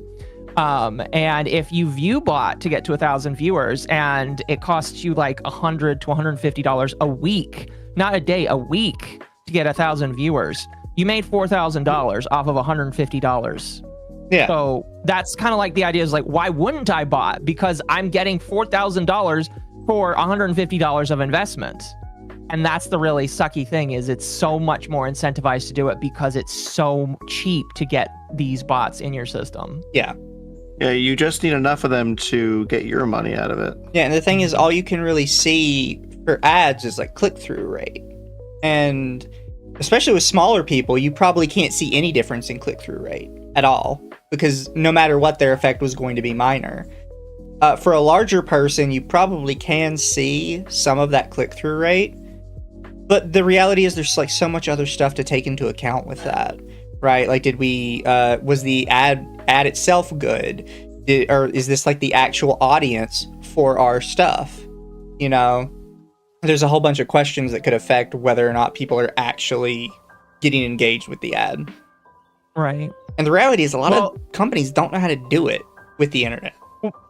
Well, the thing he brought up was like return on investment, because like when you run ads, you know, you expect that you're going to lose a certain amount of money just due to the fact that you're running the ad. And he talks about with some of these ad agencies, they look at the return on investment. And if the return on investment is low to horrible, they're going to assume that it's not worth doing advertising with these people, and they just won't run ads or do campaigns with them ever again. That's kind of like how they run off of it. I would say, though, like, you can probably get away with these ads for like a long time. Like, as a streamer, even if you're not having engagement click-through, you can just keep finding new people to advertise you. Well, yes. And he does bring that up. But and it is brought up in this article here, so maybe I'm going too far ahead. But like the problem ends up being there is a finite number of people that do sponsorships, and these ad agencies talk to each other, and they even though they are not buddy, they talk to each other. So if they figure out or they think somebody is botting, they're just not going to give them deals anymore, or even worse, they're going to give less deals to people overall because of that, and it just ruins the ecosystem over time. People say that a lot, that people in this business talk. I think in the modern age, that's becoming less and less of a thing. You think so? Because I'm seeing more and more often people that probably should have been blacklisted by everybody popping up in the exact same business again and again and again. The idea that people talk I think for most part they just don't give a shit enough to talk. And that's the thing. Like, maybe he would talk, right, if it came out that Burnt Peanut was blatantly botting and it was a huge blow up, and found out like literally every single one of his followers was a bot. They might talk about that. You think they're like ad agencies are talking shit about like Sally 2View, who they did like one sponsorship run with? Like, Well, it's they want to do sponsorship with a 2View, but you know what I mean? I know what you mean. I know what you mean. Like, when you get to a certain size, I think they're just not talking about it. They just don't care. They're like, we'll just write that one off. Fuck it. Yeah, but they might choose not to do it less in the future. That's what I'm saying is the inevitability that Devin Nash talks about is eventually ad agencies just aren't going to do stuff with creators anymore because it destroys the economy overall and it's not worth it for them. I don't believe that. He likens it to... I've actually said this for YouTube esports. whenever the adpocalypse comes up. Where they're advertising now is the only place left to advertise. It's what everybody is watching. So when they pull out this shit, and they did the same thing with YouTube, where they're like, oh, we'll pull out and we won't advertise with you anymore because of XYZ reasons. Yes, you will. You'll be back next week. You know why? Nobody's watching TV. Nobody's listening to radio. Nobody's, looking at the sidebar ads on websites anymore. The only place a single fucking person is going to see your ad is on my stream. It's in a video that's forced into it. Yeah. Nobody's seeing your ads anywhere else. You can lie all you want to me and tell me that you're going to pull out and you're never going to advertise with content creators again. You'll be back next week when you realize you have nowhere else to go. Mm-hmm. Well, he's talking more about sponsorship deals with different streamers. Because, like, they'll Same still point. do advertising with, like, YouTube and with Twitch. But, like, he's saying that streamers will get less sponsorships over time because of this kind of action. Same point. You're saying you don't think that's the truth? You think that it'll still happen? There's nowhere else for them to advertise. Like, you're like, oh, we could just advertise with YouTube itself. People are just going to pay for YouTube Premium. I mean, they do. And then see no more ads. Oh, Yeah, we'll advertise with yeah. Netflix. Oh, don't worry, I pay for Netflix Plus. I don't get ads on that. Oh, we'll just advertise with Amazon. I have Amazon Prime. I don't pay for Every I watch website has a tier that basically deletes your ads. The only place anyone is watching you is with the creator who's saying, guys, please watch the ads for me because I get revenue from that. Yeah. Your ads And even rely then, on Twitch is people's turbo. parasocialism with their Twitch also creators. has turbo nowadays anyways. I mean, I guess that's fair. I see what you mean, and I can agree with you on that. I guess my I think it's a question would hollow be- threat. Okay, so I was going to ask you, why do you think Devin Nash would say something like that then? And you think it's just a hollow threat to try and it's like when everybody said they were going change? to... The adpocalypse happened. Everybody said they were going to pull out YouTube. YouTube believed the No one threat bought because YouTube. YouTube was full of bitches. If I was with YouTube, I'd say, okay, yeah, go advertise Bye. on television. Trust me, that's going to go over well for you. Go advertise on Fox News or some shit. You'll be back in a week. Right. So here's my question then. Would you bot then? Because there's no... If you think that there's no negative to it besides like social ostracization, would you bot then? I wouldn't, because I think it's a bitch move. Fair enough. Mizu has convictions. Yeah. And morals. If I Here's ever my used next a bot, question. it would be on like a completely independent channel not tied to me, just to experiment and see if like it's something you can do, because then that would tell me that more people are doing it. Right? Like to see if it would actually flow under the radar and it would actually have return on investment. It would be like a social experiment thing I would do. And then I would announce on my main channel at the end of the month, hey guys, I did this social experiment thing. Guess what? Botting works and it's fucked. Yep. Here's my next question for you then. Do you think that, because there's like an ability to promote videos and advertise on YouTube, and that does grow you because new people get exposure to you. Do you think that that's botting? Some people think it is. I think it depends. I have no like, problem I'm fine with with people that. advertising that way. However, I think you need to make a real ad. Because there was a time, and I don't know, because I have fucking YouTube Premium, I don't see ads on YouTube anymore. There was That's a fair. time where people would like do a 3-hour stream and then pay to have Yes. that as a YouTube ad. Yes, I remember seeing like Ant Venom doing something like that. It was absolutely awful. Yeah, they were just paying to and- have the whole stream as an ad, and it's like, this is stupid. And then one day, I'm so sorry that I can't remember your name. I will never remember. Like, I'm horrible with names. There was a VTuber who I got an ad for. It was a smaller VTuber, and they actually made a proper like 30-second ad for YouTube. And I think that was. And I went and I gave the video a like because I was like, you know what? I like that. I like that you put in the effort to make an ad video to put on the ad system instead of just advertising one like hour stream you did. Yeah. There was a corpo that did that, and I called it and I said it was botting, but it wasn't. It was just ads. They got 50K subs and yeah, it can happen. If you've got the money, here's why I'm not doing it, because I would legitimately spend $500 to do this if I could. The reason why I can't is because they have to reveal who is spending the money. And unless you're incorporated as a business, which I'm working on right now, it's not done yet, but unless you're incorporated as a business, guess what it puts in place? Your whole fucking name. Yeah. So I'm not wanting it to say this is paid for advertising by first last name. I would like it to say this is paid advertising by the name of the company. So when I actually incorporate myself as a business, I've got the incorporation in hand. I'm going to start doing that because I feel like paying for advertising is completely just fine, and I think that people that call it botting are stupid. And so It just depends how you do I'm it. going to do that. Yeah. I don't think it's botting necessarily. I just think it's kind of gay, depending if you do it wrong. Do, and I think those people are stupid. Yeah. But yeah, I am going to do that specifically because I want to just continue to get more people to see eyes on the channel. I will say, if you're doing that to get CCV, you're probably not going to get as much CCV. You're going to get subs and views on other videos. You're not going to get people watching your streams. Yeah. But that's not necessarily the reason. The reason is to get more exposure and throw me more out there. Yeah, I was gonna say. Plus, I think people still watch streams less than they watch other things. This is true. Chat, This is why I wanna Extra make more Life was videos. not ads. Extra Life was a different kind of scam system, which I do believe is a scam, which is embedding.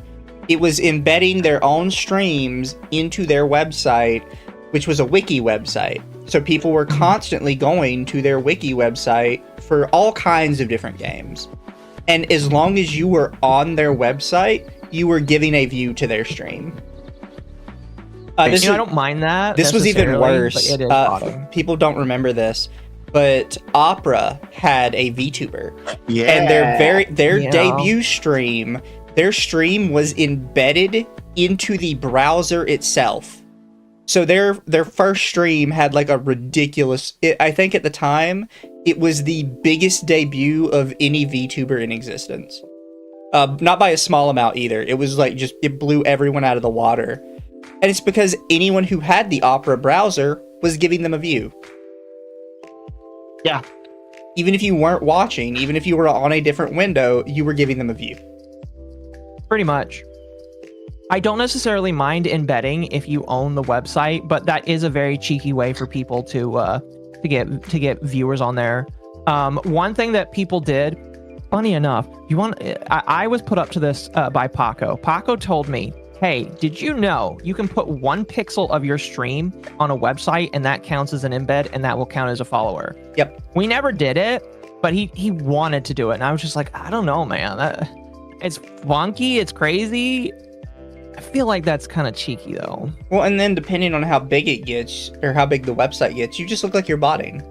Because that's the thing with Fextra Life, is people didn't really understand embedding, and people just assumed they were botting their streams. Because they would have these ridiculous viewer numbers and literally not a single person typing in chat. Mm-hmm. So the assumption was just they have to be botting until people like explained what embedding was, and now everybody knows that it's embeds that did it. Yeah. Embedding is bad if you don't tell. Well, I mean, I would be fine like with an embed as long as I said, hey, by the way, this stream is going on right now. You being on the website counts as a view. I feel like there wouldn't be anything wrong with that, but I still probably wouldn't do it because unless you're hosting the website yourself, you have to pay to do it. Yeah. It just Which technically counts as advertising, I guess. the thing is, it's going to get you views, but it's going to make you look bad with the average person you would want to actually watch you. Yeah. So you have I mean, if to you were you have to open and weigh honest it. What's about more it. important to you? Yeah. No, that's the thing. Even if you're open and honest about it, and I'm not saying I think this, but I've seen this opinion with other people. Most other people think you're cheating if you do That's that. fair. So it doesn't really matter if it's moral or not. People think you're cheating to get your views, and they're going to look negatively on you for that. What I've So- learned is because like I play on I still play MapleStory Legends, a private server, and you can put if you're streaming under their tag, it'll automatically grab it to their website. So people that pump the website for their free stuff will count as a view for you. Yeah. But I also tend to pop in, and those that they actually tend to pop into chat because it's like a separate page now. They moved to a separate area. So yeah. My thing would be, if I owned a website, which eventually I want to do, I want to make my own website, I want to run it. If I have people coming to that website, I want to have the opportunity to embed my stream in the sidebar and say, hey, by the way, this stream is going on right now. If you want to go watch and chat and chill, you can do that. I'd be fine doing that. It still would count as embedding and it still would count as a view. But I would rather encourage people to actually visit the stream rather than just watching it on the website. You could also have an embed for the chat as well. So the chat. I would do that as well. Listen, I am very dumb and I'm trying to learn, but I would do that as well. Just like say, hey, if you want to be part of the chat and you don't want to go to Twitch, here you go. You can be part of the stream without even having to go there. Yeah. I feel like that would be more okay than just like randomly putting one pixel on your website or just like intrusively adding it to somebody's experience. Yeah. I think the question, this is a sidebar question for like the Devin Nash thing, because Devin Nash was talking about if everybody starts botting, nobody's going to want to, like ad agencies aren't going to want to pair with creators. How would he explain stuff like Fextra Life then? Because the reality is nobody was watching Fextra Life. And what I mean is the reality of like embeddings. Would embeddings not be considered the exact same to ad agencies? They are. As to bots? He said that there's really no way to fight that other than just banning embedding or stopping embedding, but that breaks a lot of websites if you do. So he said there's really no way to fix that. There is no way to fix embedding. It's just if somebody's doing it and they're not being honest about it, you need to call them out and ostracize them. Yay. That's his only solution. There's no solution. But then if he's really, this is how like the ad agency thing is kind of bullshit then. Because he's like, yeah, there is a way to completely fuck over our entire system. It is impossible to fix. It's extremely easy to do. And creators probably really won't get any shit for doing it. So they won't even get like moral hate for it. So why would we advertise with creators when they can do this?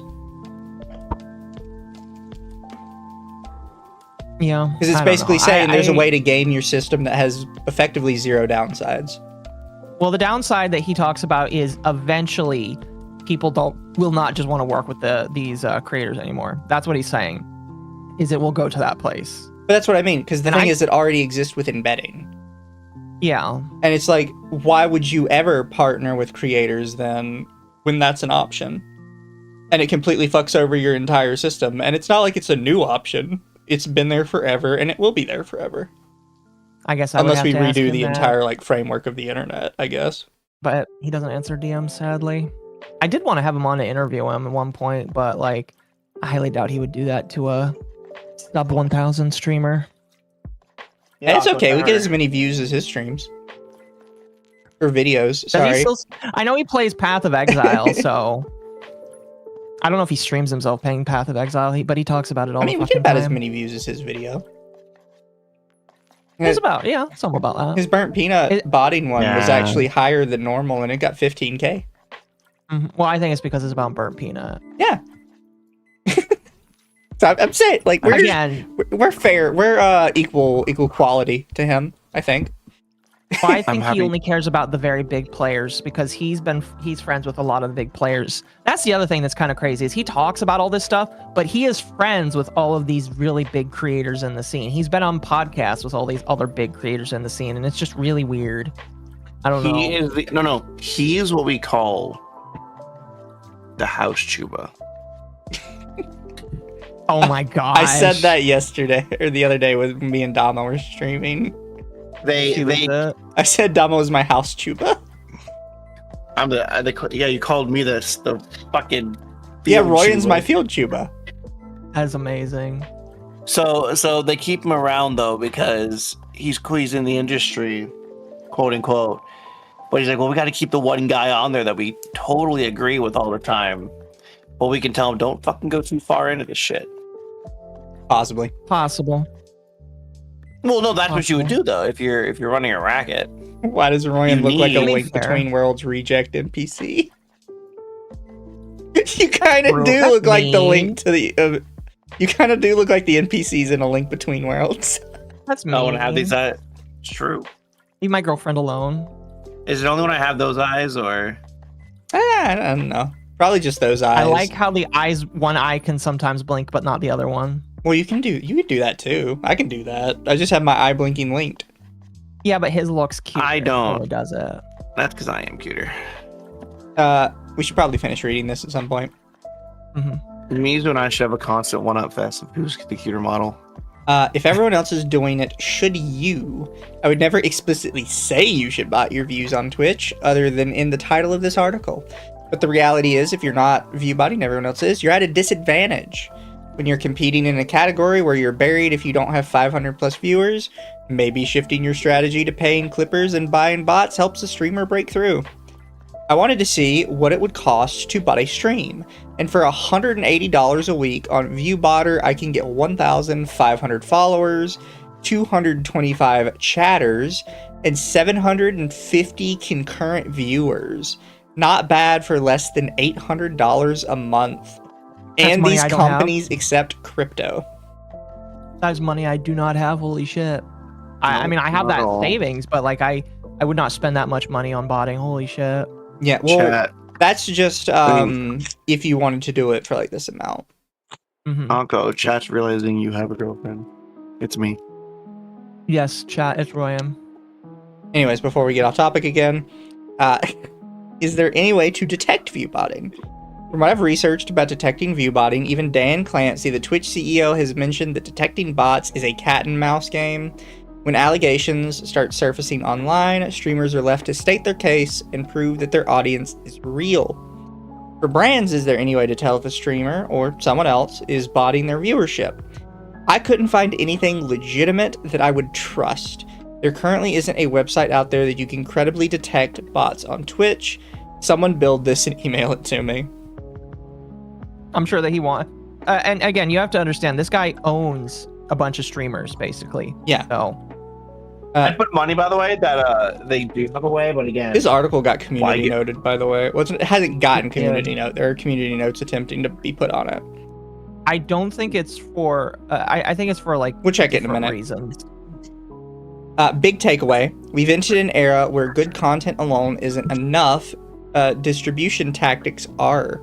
When clipping, paid amplification, and even bots can artificially push you up the ranks, the playing field starts to tilt to whoever is willing to game it. Twitch's detection tools feel reactive at best, and advertisers don't seem to have a reliable way to verify what's real. If botting becomes normalized, creators face a brutal question: complete, clean, and risk invisibility, or bend the rules to survive long-term, though this erodes trust in the entire ecosystem. I would argue that it already is pretty mainstream. It's just there's a lot of people that don't do it. I would say everybody in the top 500 on Twitch is botting in some form or fashion, and they're just lying to you if they don't. So the two community notes, or the post does not say buying VBots is more important than making quality content. It says good content alone isn't enough. Distribution tactics are. I don't know why you would put that as a community note. And the other community note says, viewbotting Twitch is a form of fraud, as advertisers on the platform pay to show ads to real people, and sponsors base their sponsorships on viewer numbers, inflating those numbers in order to be paid money for running ads or gaining a leg up on competitors is fraud. Which it is. again, not really a no needed. So here's the problem, though, about viewbotting. You sometimes, unless it's like horribly blatant, it's really hard to say who's actually doing the viewbotting, because even though I Everyone. think Burnt Peanut is viewbotting, the only way to figure out if he's actually viewbotting is to look inside his bank account and see what he's paying for. That's the only way you're going to do it, and that's only going to happen if you take him to court. Outside of I that, gotta these steal a streamers can motherfucker. just claim that somebody else is doing it and they can't stop it. Because realistically, you can't stop it if somebody else decides to viewbot you. You know what I mean? Yeah. Chat, you hear that, chat? Viewbot Occo. This person is coping so hard. This is some of the worst advice from someone who's clearly never worked in the influencer space. Viewbotting/bot comments are so easy to spot. It gets you automatically removed for any and all activations. No, it doesn't. It's really not easy. Is that actually a streamer? I mean, they only have, like, senior influencer manager. Okay, they're not serious. This person, this person does not know who is making the article. Literally the CEO of Night Media. Again, the people that run Hassan Piker. You guys know what Yeah. No, of course not. Again, you're expecting these... Yeah, another not one. What this idiot doesn't tell you is that Viewbotting destroys your reputation with other creators and sponsors. It's the fast track to getting blacklisted from tons of opportunities. I've seen it happen. We talk to each other. We know when your audience isn't real. This person has me blocked? Ryan, it's your twin. What? What the fuck is that? I don't know. They haven't blocked though. Chat, just because someone has blonde hair and is dark skinned does not mean it's me. Don't be an Occo. Oh, I didn't Be say a that Mizu. because they had dark skin. They were your twin. It was just because of the blonde hair. Be a Mizu. Be racially insensitive and have your own house, Royan. Yeah, there are a lot of like 2View Andys who are quote tweeting this saying, we talk to each other. If you viewbot, we'll know and we'll blacklist you. And it's like, honey, nobody watches your stream. Who the fuck you talking to? No, you don't. They talked to each other and blocked you. Exactly. Yeah, brother, what are you talking about? I talk to people. You have 1.1K subscribers. Oh my gosh, they have a 2.5 hour video on Cinder. Look at that. That's amazing. The Tale of Cinder, VTubing's biggest psychopath. Oh.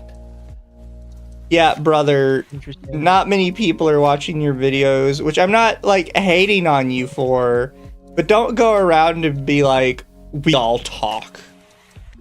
No, we don't. I'm gonna. Bro, I can barely talk to Mizu half the time. Ugh. I like talking to him.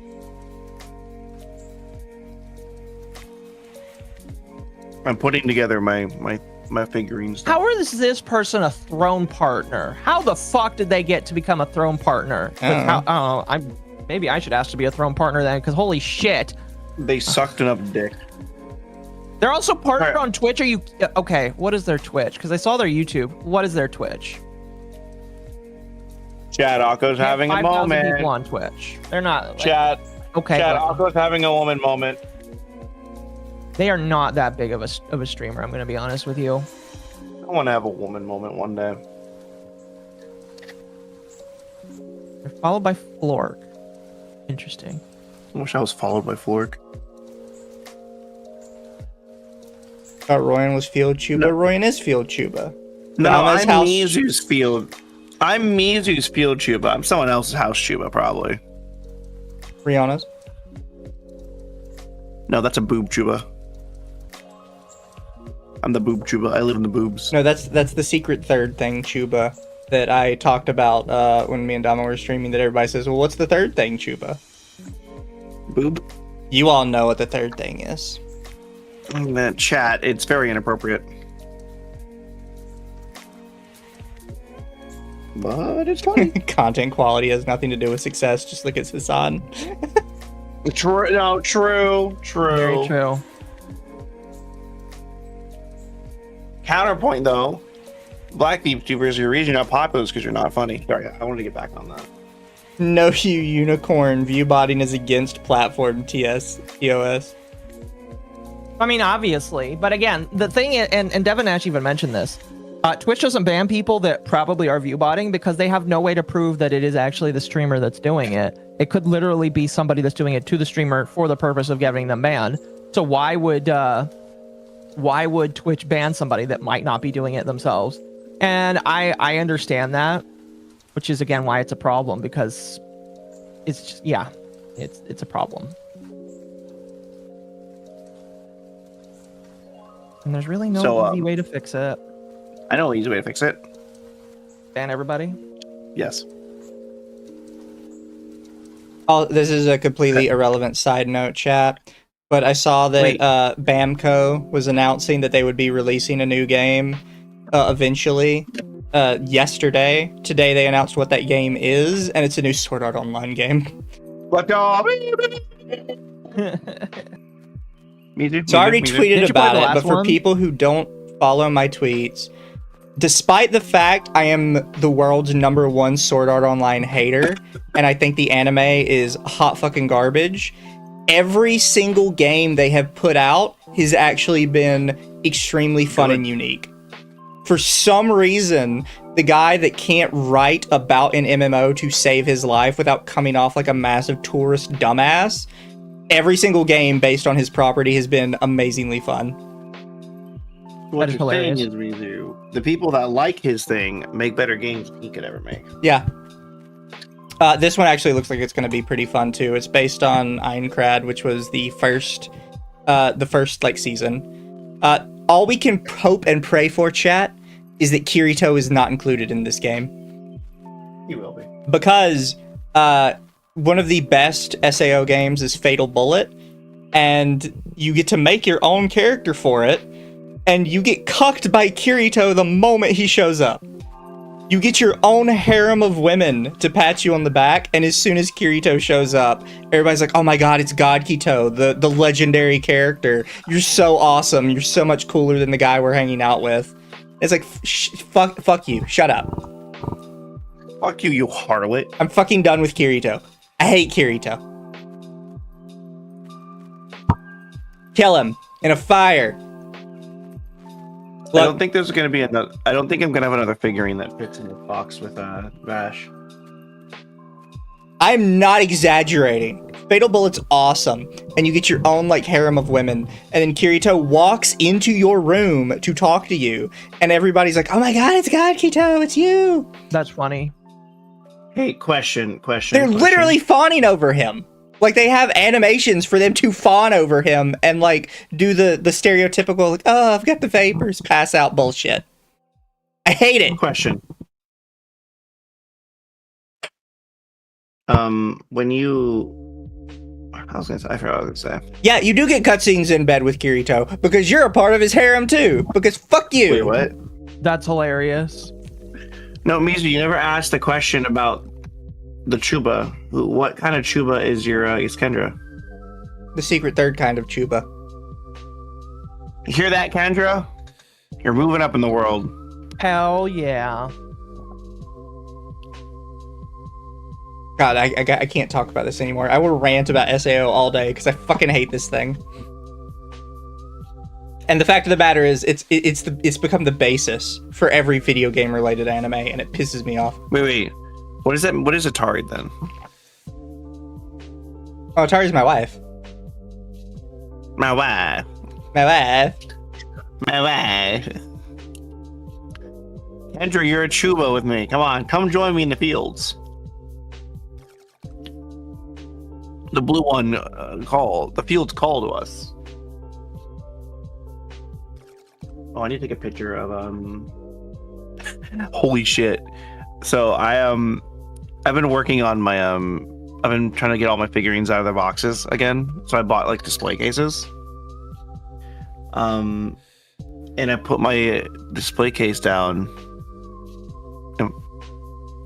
And next to it I have like my Gamer Subs cup, and I have sugar-free horchata in it because I wanted something sweet that wasn't water, but I didn't want to drink caffeine.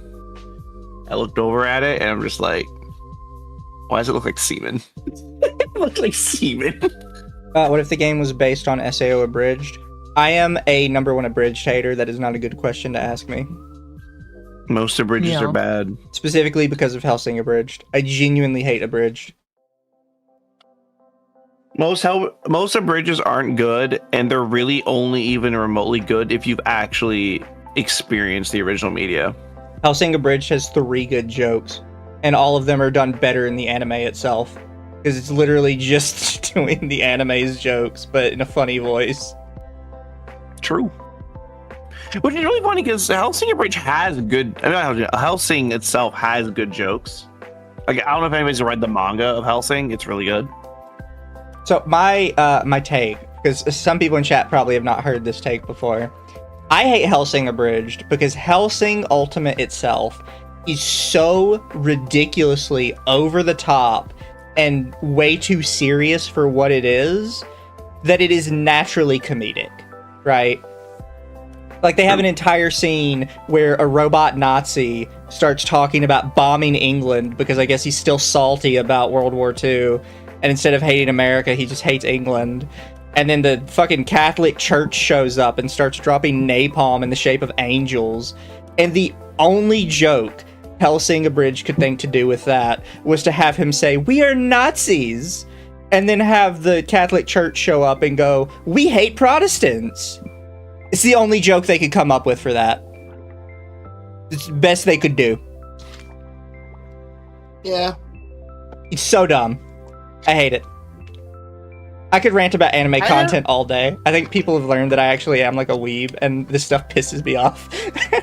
I enjoyed Machine Abridged of their Final Fantasy VII, but that's because I love Final Fantasy VII so much that most of the jokes in it are just like, haha, these somehow line up pretty well. And although I think it was written by different people in that series, that group, a different group of people that wrote it. Yeah. And I think their Final Fantasy VII Abridged was probably better than most their stuff they made. I'm sorry, Chad, I got us so off topic. We don't really have anything else to talk about for tonight, though, so. Yeah. I responded to a Niara. I responded to a Niara tweet, and it blew up, and my Twitter's been exploding all day. I did like the singing London Bridge is burning down joke. I mean, I guess. That was a good. It could be more on fire. That's the joke. That was the joke. They're like, is London Bridge on fire? Yes. Could it be more on fire? Yes. Also, the Abridged cut out like scenes that were so over the top. It's like, why did you cut that out? You should have kept that. They didn't want to. No. There's a reason. They didn't want to deal with trying to talk over these animations and stuff. And that's the problem with the Abridged as well. They could have made a joke about, like, because they cut out the scene where he rams a blackbird into an aircraft carrier and it makes a giant burning cross. You can't tell me you couldn't come up with a single quip for that. They could. No. I think they didn't do that one because they didn't want to do the whole show off a big Christian cross. I would put money they did that. They showed the napalm angels. I know. No, because they don't want to show Alucard being like pretty good about that. Be a pro. Dude, come on, burning cross in the air. I mean, they could have made a joke about how he's so bad at driving, he managed to drive a plane into a boat. Again, Mizu, they're not exactly good writers. And after watching some of their commentary stuff, I'm more and more learning, like, oh, they were like that. Which is funny, because I used to watch Lupinator when he did his own stuff all the time. Chat, I don't know how I sound like coming through the mic here, but talking about some of this stuff genuinely frustrates me to the point I just want to like throw some shit at a wall and be like, they're stupid, stop it! I really hate it.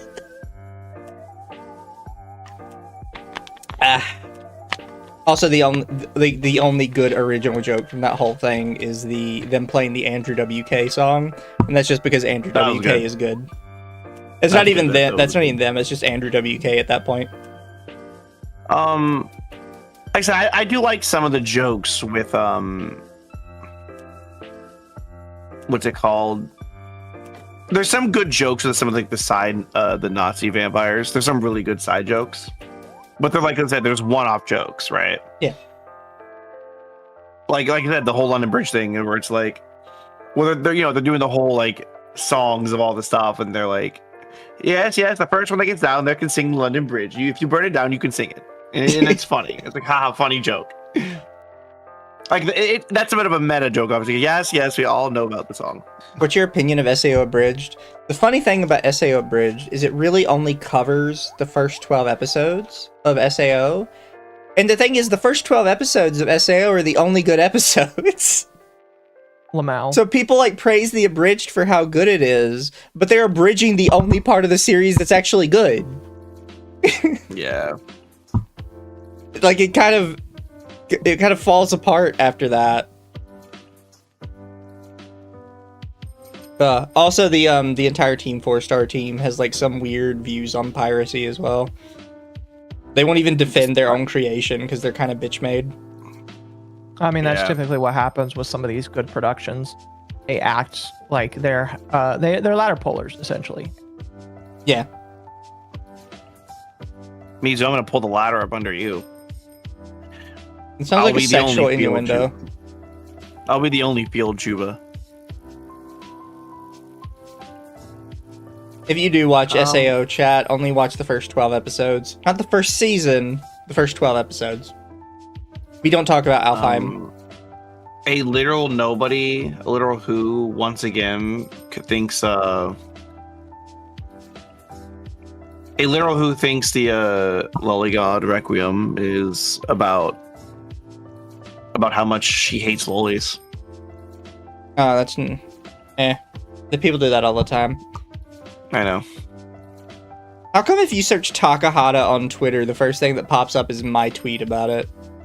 Because it's your algorithm. Fair. Because Yeah. I was gonna look it up, like, Yeah. if... Has anything happened with Takahata since, you know... No, I He don't went think quiet. so. I think he's gone quiet again and just like nothing's happened. Takahata 101, right? Yeah. Yeah.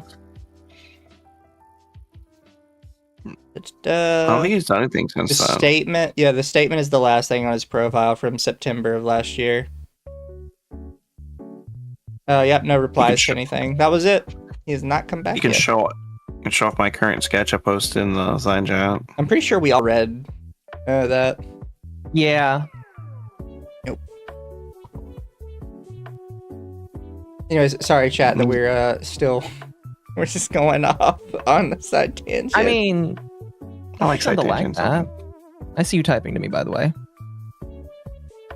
the Lolly Gun Gale one with the pink girl.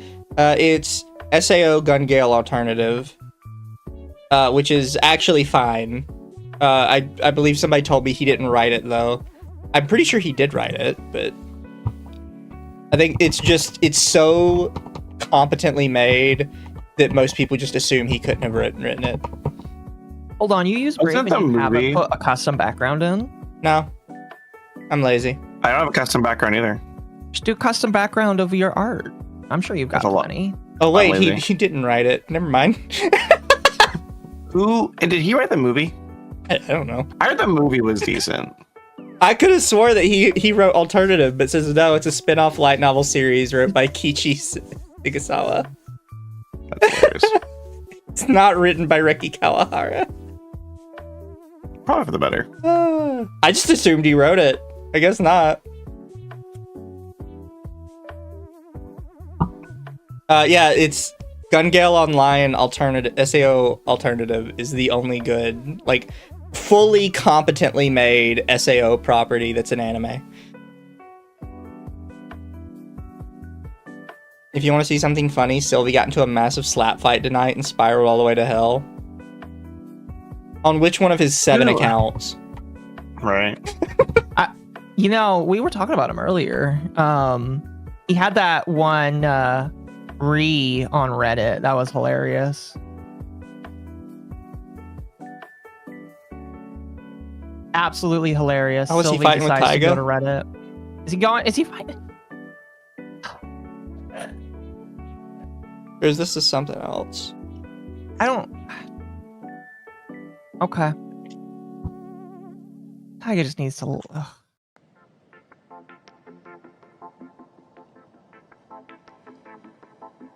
On his personal?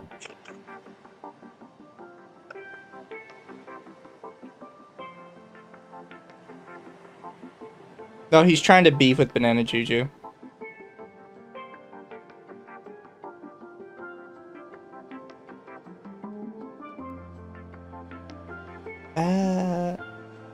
I want There's just a bunch of random shit on his profile. I'll never not just love the fact that Sylvie fell for the bait. Yeah. Makes my day. Oh, he's whining about the Israeli Eurovision song. Yeah. I don't care enough. Eurovision's gay. The only Euro I like is Eurobeat. The only good thing he wrote was SAO Progressive. I don't remember that one for some reason. Oh, that one. Never mind, I do know that. I recognize it from the picture more than the name.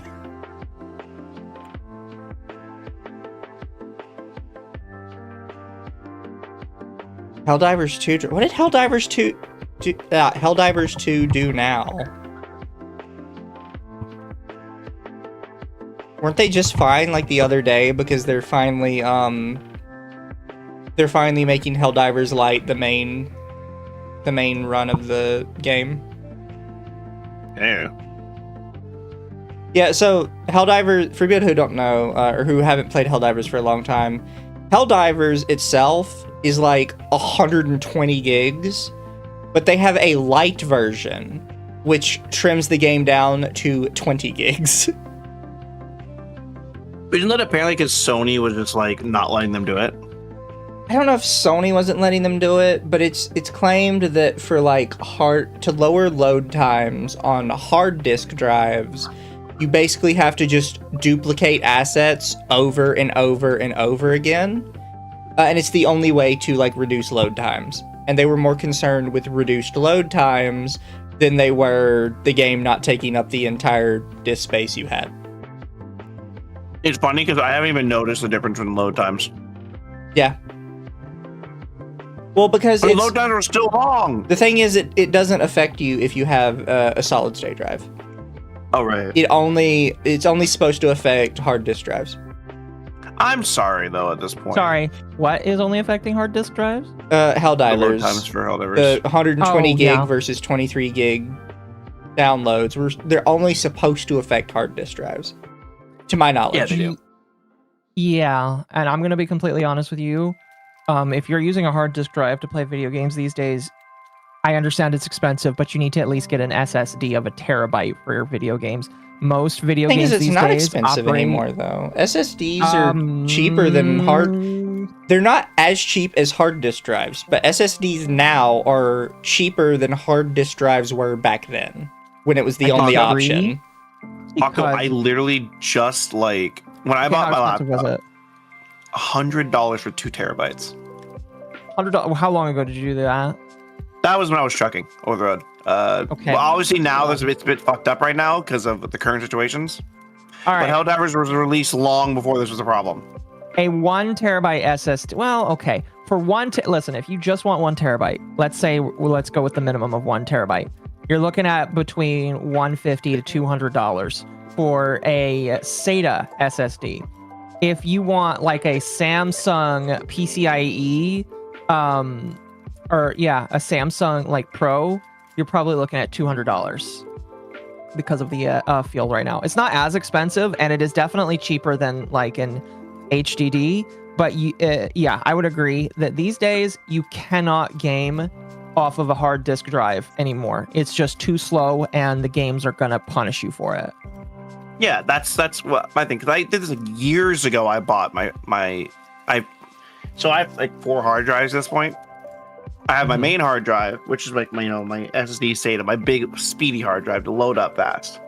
That's what you use like to load 1,000. your computer. That's 1,000. I pretty much keep that one mostly empty. I play most of my games off an external hard drive. Also, thank you, Magma, for 10. A Redditor posed a challenge to the Arrowhead devs to do full 3 mission on difficulty 10, fully recorded. Reddit doxed the guy and harassed him off the site to the point where Arrowhead had to make a statement. So actually, I do know about this. For some reason, it wasn't clicking with me. They also found the horse sanctuary he volunteers at, and we're sending emails to the horse sanctuary to try and get them removed. Why? I don't know the reason why they hated this guy doing this.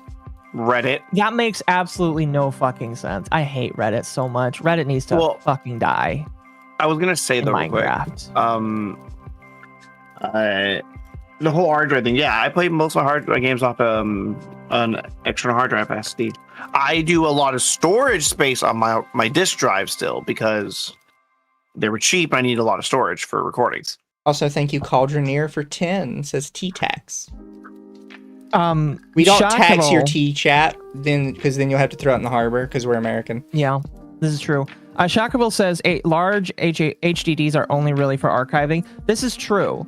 And I understand, like, somebody that wants to buy between 1 to 4 terabytes of an HDD. I understand that most people are probably just going to buy that. But again, my opinion is if you have video games that you want to play, you should at the very least invest in a 1 terabyte SATA or a SATA SSD or one of the smaller ones that you just slot into the PCIe, because it is not enough these days for a lot of these like, if you're playing old games, I don't care. You can play Minecraft, you can play a lot of the old shit. If you're just playing that off of a regular hard drive, that is fine. But if you want to play new stuff, you will be punished for playing that on a hard disk drive. I think even Occo's a little behind the times on like how much hard disk drives are now. Because a Western Digital 8 terabyte is $200. Is it really? Yeah, Western Digital is one of the more expensive ones you can get. It's $200 for 8 terabytes. I know, I'm trying to convince... are $190 for 8 terabytes. Don't buy Seagate. Don't buy Seagate. I'm just saying. I'm just telling to the audience, do not buy Seagate, because Seagate is literally designed to fail after a certain amount of time so that you'll keep buying them. Seagate makes a 26 terabyte hard disk drive. It's about $450. I mean, like, hard drives that big are very common in data centers. I'm gonna put all my porn on it. Dude, if you fill all of your porn with that, that's insane. No, but $200 for an 8 terabyte, like, again, if you have something more than 4 terabytes, I'm going to assume that you're doing some really deep storage of videos or files that you're working on for a business. And you know, maybe people are going to say I'm stupid, but I think if you need more than 4 terabytes, you're probably doing more than just playing video games with it, unless you want to install all of the video games on it. To clarify what I was saying earlier, though, is I was not talking about, like, current hard disk drive prices. I was talking about back in the day when we did not have an option for SSDs. They did not exist. Back in the time where I got an SSD that looked exactly like a hard disk drive and it caught on fire in my computer. Excuse me? Yeah. Gamed too hard. I actually think it's still in my spare computer. I have a lot of externals I converted into drives and stuff, but they were just storage space now. Heard not to buy Western Digital? I don't know who told you that, but Western Digital is the king of hard drives. They have the lowest failure rate out of all of the hard drives. I mean, like, if you want to go for hard drives for specifically deep storage, like what I'm doing and what I'm trying to convince other people that I'm working with on doing, you know, you're probably not going to care about this, but like hard drives have an average failure rate, and that average failure rate is calculated within the first year of owning it. If your hard drive has like more than like a 5 or 10% failure rate, that's absolutely horrible, and you should not buy that hard drive. If your hard drive has less than 5% or even less than 1%, I would consider that to be an amazing hard drive that you should invest in. Western Digital has the lowest failure rate of typically under 0.7 or 0.5 failure rate. That's like less than 1% in the first year of buying. That means within the first year, you have like less than 1% chance that this hard drive will fail just in the first year. Mizu. Uh-huh. Did you see the nice art we got today? I think I did, yeah. I'll send it to you a DM. We are way off there was topic. Chad, there was some very nice not safe for work posted of me and Mizu today. Depends on the model. I'm sure it does depend on the model. I'm just saying, Western Digital is the king. I believe that Toshiba follows right afterwards, and Seagate is towards the bottom, in my personal opinion. Based off of the studies I've seen on average failure rates, and I'm going to be honest again, these failure rates are typically something that only data centers are going to pay attention to because they do massive storage. And the higher you have a hard drive, the more likely it is to have issues, which is why you want to see those low failure rates. If you have a 1 terabyte or even a 2 to 4 terabyte hard drive, you really don't care about failure rate because they're not really going to fail. The bigger it is, the higher of a chance it does have to fail, which is why those failure rates matter to people. Sorry, I could rant about that literally for hours. I just know that nobody will listen to me talk about it, so. Fair. I don't know, it's almost 2 a.m., so I was about to send people away anyways. Yeah. Oh, wait. Oh, is it? Oh, dumb.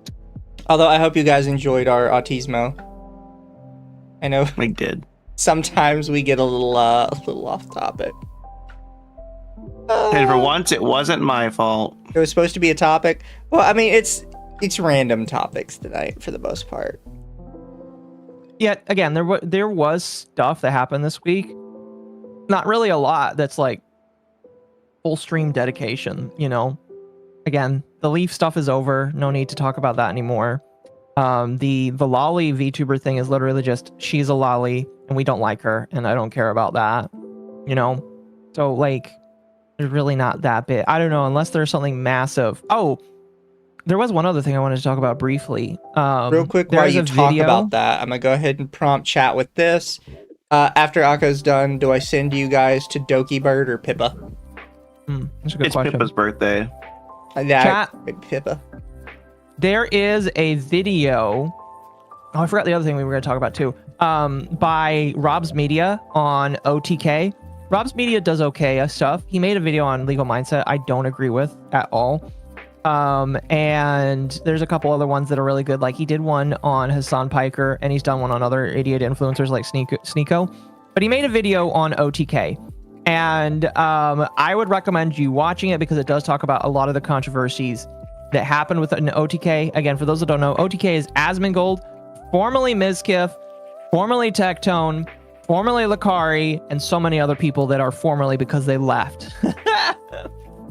And I recommend that you watch it because it does talk about a lot of the controversies, especially Tectone. The reason why I bring it up as well is recently Mizkif was quote unquote vindicated because in his lawsuit between Emaru, he it was basically revealed that she mischaracterized how Nothing. No, I heard something. Yeah, fine.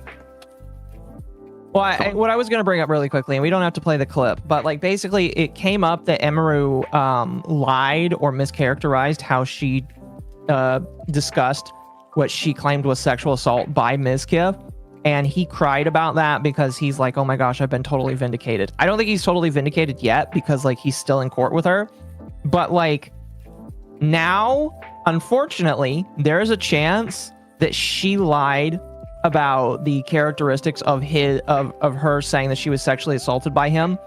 And if she lied, I'm going to be really fucking pissed. I'm going to be really, really fucking pissed because so many people that are still in OTK, including Tectone, including Asmongold, including a lot of these people that are based that defended her and went to bat for her. And then she lied, making all these people look really fucking stupid. And it's just like, I'm going to be so fucking pissed because, everybody defended her, or a lot of people defended her. Again, including people like Asmongold, and that's just gonna piss me off. I don't know if you guys have any thoughts on that, but I'm just like gonna get so mad. Tactical Templar told me he was gonna make a scathing video of her if that is the case, which is funny. Not really bother me because it's just watching. It's just standard. What's it called? Not internet politics, but internet politics. They always do this shit.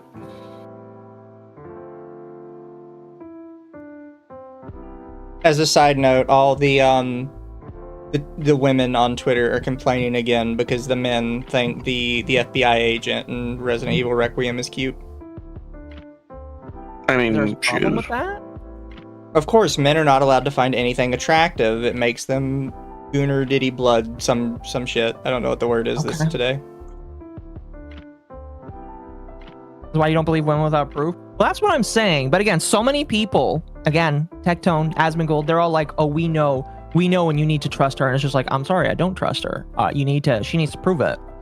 To be fair, people can get mad at me one way or another on this, but I actually called out when me and Ava originally went over the Mizkif Emeru documents that a lot of the stuff she was describing did not qualify even remotely as like assault. No, and do you remember when we went over that stream and so many people got mad at us for saying that we were having issues with her statements? Yeah. I remember that. People came into my stream and said I was a horrible person for saying that I didn't believe Emeru, and I'm just like, I don't know, man. If she lied, I'm gonna be so pissed off, man. I'd be so fucking pissed off if she lied. I don't think she lied necessarily. I think she probably believes what she says. The problem is society has told women a lot of stuff counts as assault, when it really doesn't. Mm-hmm. Like, I've seen people that genuinely believe that they are allowed to revoke consent weeks after something has happened. Right. And I don't believe they're lying. They have been told repeatedly that that is a thing they are allowed to do. And it's like, no, you're not allowed to do it. No, but music, you don't get it. They're allowed to do it. Yeah, I just want to tell people, I had a hard time believing her, and I said it during my stream covering it. I'll say it here again. She needs to file a police report and get this man and give him the Tectone treatment, basically. I know the only reason why she's not and why you give her a little bit of grace is because he is suing her for defamation. And as soon as that suit for defamation is over, if she legitimately thinks that he assaulted her, she needs to file a police report and get him to stay the fuck away from her. Otherwise, I ain't gonna believe her. I ain't gonna believe her worth a shit. I wouldn't say vindicated because Mizkif admitted the story was mostly accurate. The thing I ended up coming away with is I think they both probably sucked in their relationship. I kind of believe that too. Is kind of what I ended up with. I'm not saying one of them wasn't worse than the other one. Based on the description, assuming everybody on both sides is 100% telling the truth, I think Mizkif was probably definitely worse. However, I think they both fucking sucked. No, I agree. Like, she And would it's just describe goes back stuff to- she did, and I'm like, you kind of sound just as bad. Yeah. It goes back to the idea I have where it's just like, I hate streamers, and most streamers are just god-awful Yo, people. same. But in the end, I think they both suck equally is my thought process. Yeah. Most big people seem to suck lately, and what's worse is they all keep saying, oh, we always knew. Okay, then you always knew you guys sucked. Why do you guys got these It's not a people good in your thing to circles admit. if you always knew? It does. It is That's a really weird funny when thing. they do that. Yeah. Just kind of outing themselves as being idiots. I can tell chat about this too. I've I've been watching you do this for a minute now. I'm not gonna pull it up in chat, but actually I will. Just 'cause it's so fucking funny. Not either of these. Oh shit, wrong one. I'm dumb. Sorry. Not either of our posts, but just this fucking YouTube thumbnail. Somebody sent this to me in my Discord, and it's just a picture for people who can't see it. Who are listening, is a picture of Rev Says Desu, Nux Taku, and Chibi Reviews, and just a caption that says, the most Israeli YouTubers of all time. Nicholas J. Fuentes make this video? And I just posted it to Twitter, and I was like, without any added context, is this made by a progressive person or an actual white nationalist? I'll never know. Did you find out, or do you know? Oh yeah, I sat down and I watched the whole video. So it's a trick question. It's a hood weeb. Ah. Kill me now. It's a Dragon Ball Z loving hood weeb that really hates the state of the anime community, and like he opens up his. To be fair, like there's some points he makes that are fair, with like what do you call it? Clickbait being rampant, and a lot of people producing low effort slop content, particularly in the anime space where they don't even really talk about anime anymore. They just talk about controversies with anime. But then he's like, so the solution is we need to mass report them to get them taken off the internet. I'm like, that's fucking what? What are you talking about? He also opens up the video with, and the only anime they watch is pedo lolly anime. It's like, okay, you're clearly a tourist, bro. Shut the fuck up. But I sat down and I watched the whole thing, and halfway through the video, he just goes off the rails. Also, I could have missed it, so if somebody else watches it, they could tell me. I don't think he actually mentions Israel once in the entire video.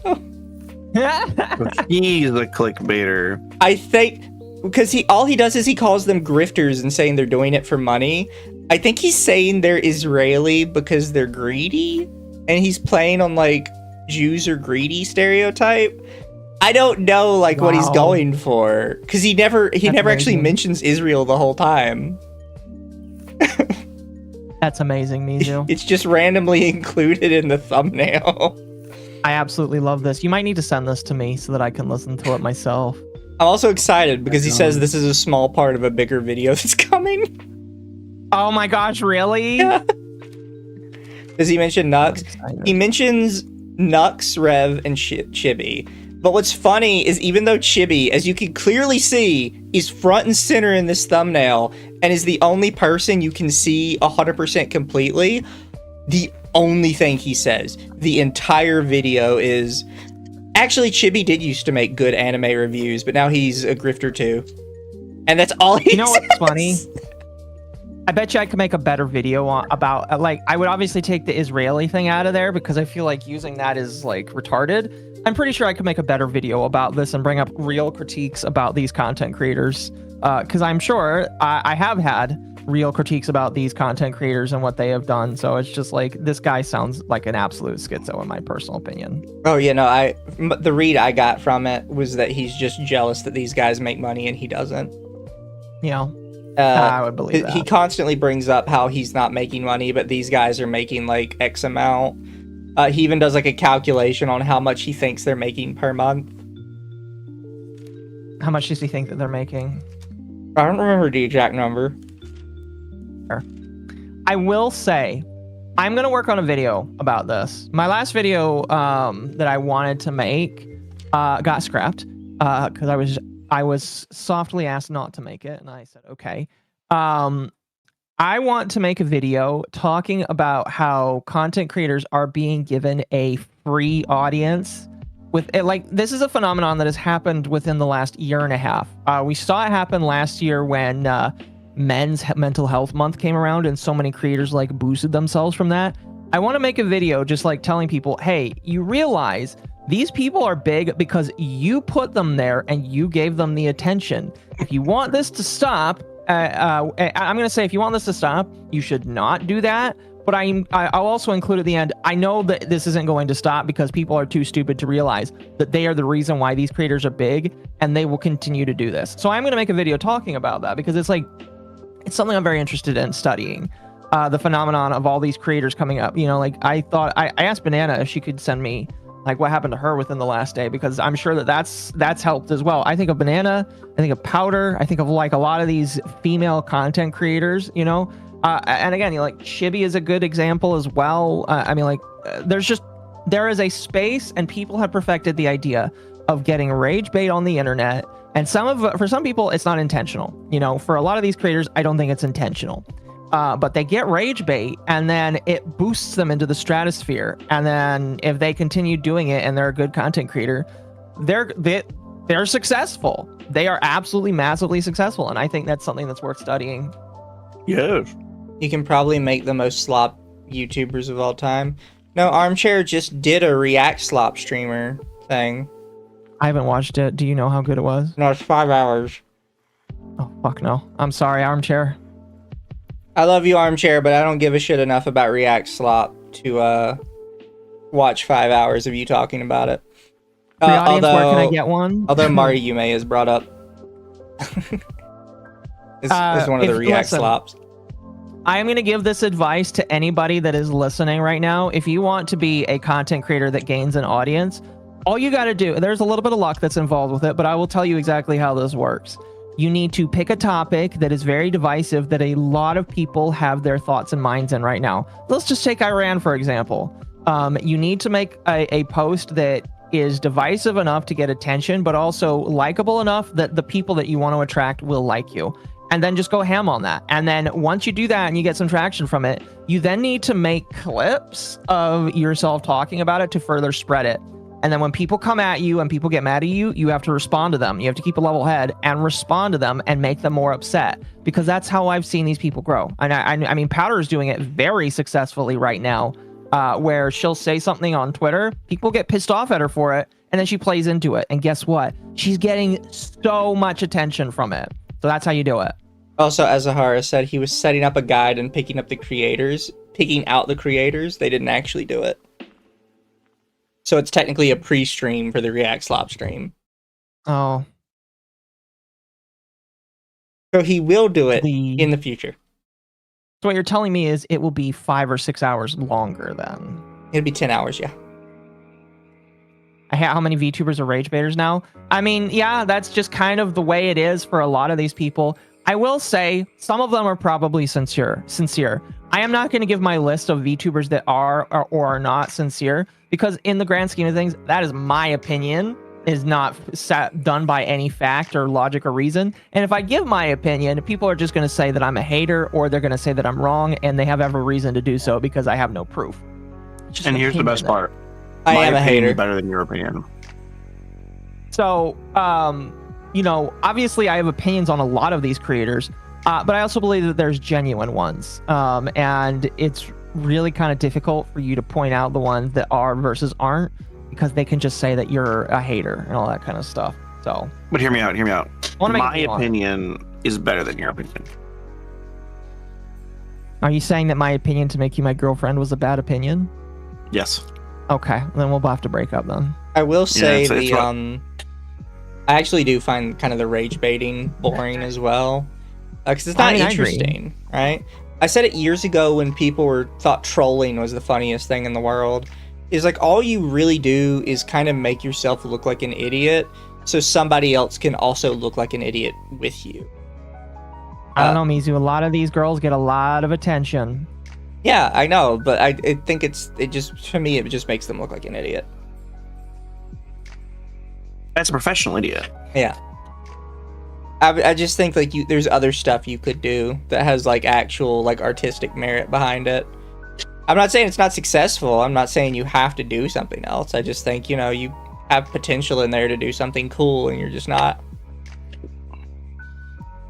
But Mizu, that would be work. Yeah. And they're women. Women can't work. Hear that, Occo? Yeah. Anyways, chat, we're gonna send you guys off to Pippa. Ooh, it's her birthday, so, you know, give the Yabbit a happy birthday. Be kind, be sweet. Use my emotes for evil, not good. Yes. We'll see you guys later. I know me and Royan have streaming a bunch of different games tomorrow that are demos. Don't yawn, Mom. Give it my outro. Never! Anyways, Royan and I are doing a bunch of different games with Hanal and another person. Occo, what is Occo doing? Tomorrow, or just in general? The very next thing you will be doing. Well, so I didn't get to talk about Candace Owens and Nick Fuentes like being as hard as they are recently. So tomorrow, I think I'm gonna continue chopping up things I want, and I'm gonna talk about how Candace Owens is calling the new leader of TPUSA a pedophile, and we'll go from there. You know, it's gonna be a very fun-filled night. And then I'm also gonna talk about how Nick Fuentes flip-flopped again, from saying he was totally on the Trump train to now saying he's gonna vote Kamala, and he hopes that Trump dies in a ditch. Well, chat, if you like politics, be ready to show up to Occo's stream. I'm not even, listen, here's the thing. I'm not even really going to go the politics route because for me, I don't care about the politics. I care about how funny it is to laugh at these people for their opinions. And I think that Nick Fuentes is just worth laughing at because he's Nick Fuentes. So that's why I'm going to talk about it. As somebody that has good opinions myself, Couldn't be me. yeah, Night pretty chat. much. You guys be Yeah, good. if you're interested in that, come tomorrow. Everybody be good. Be excellent to each other. And remember, no harassing people that we talk about. We're Never. better than those. Favorite rage baiter. We're better than those field tubas. Muy excelente. Bye, chat. Way excellent.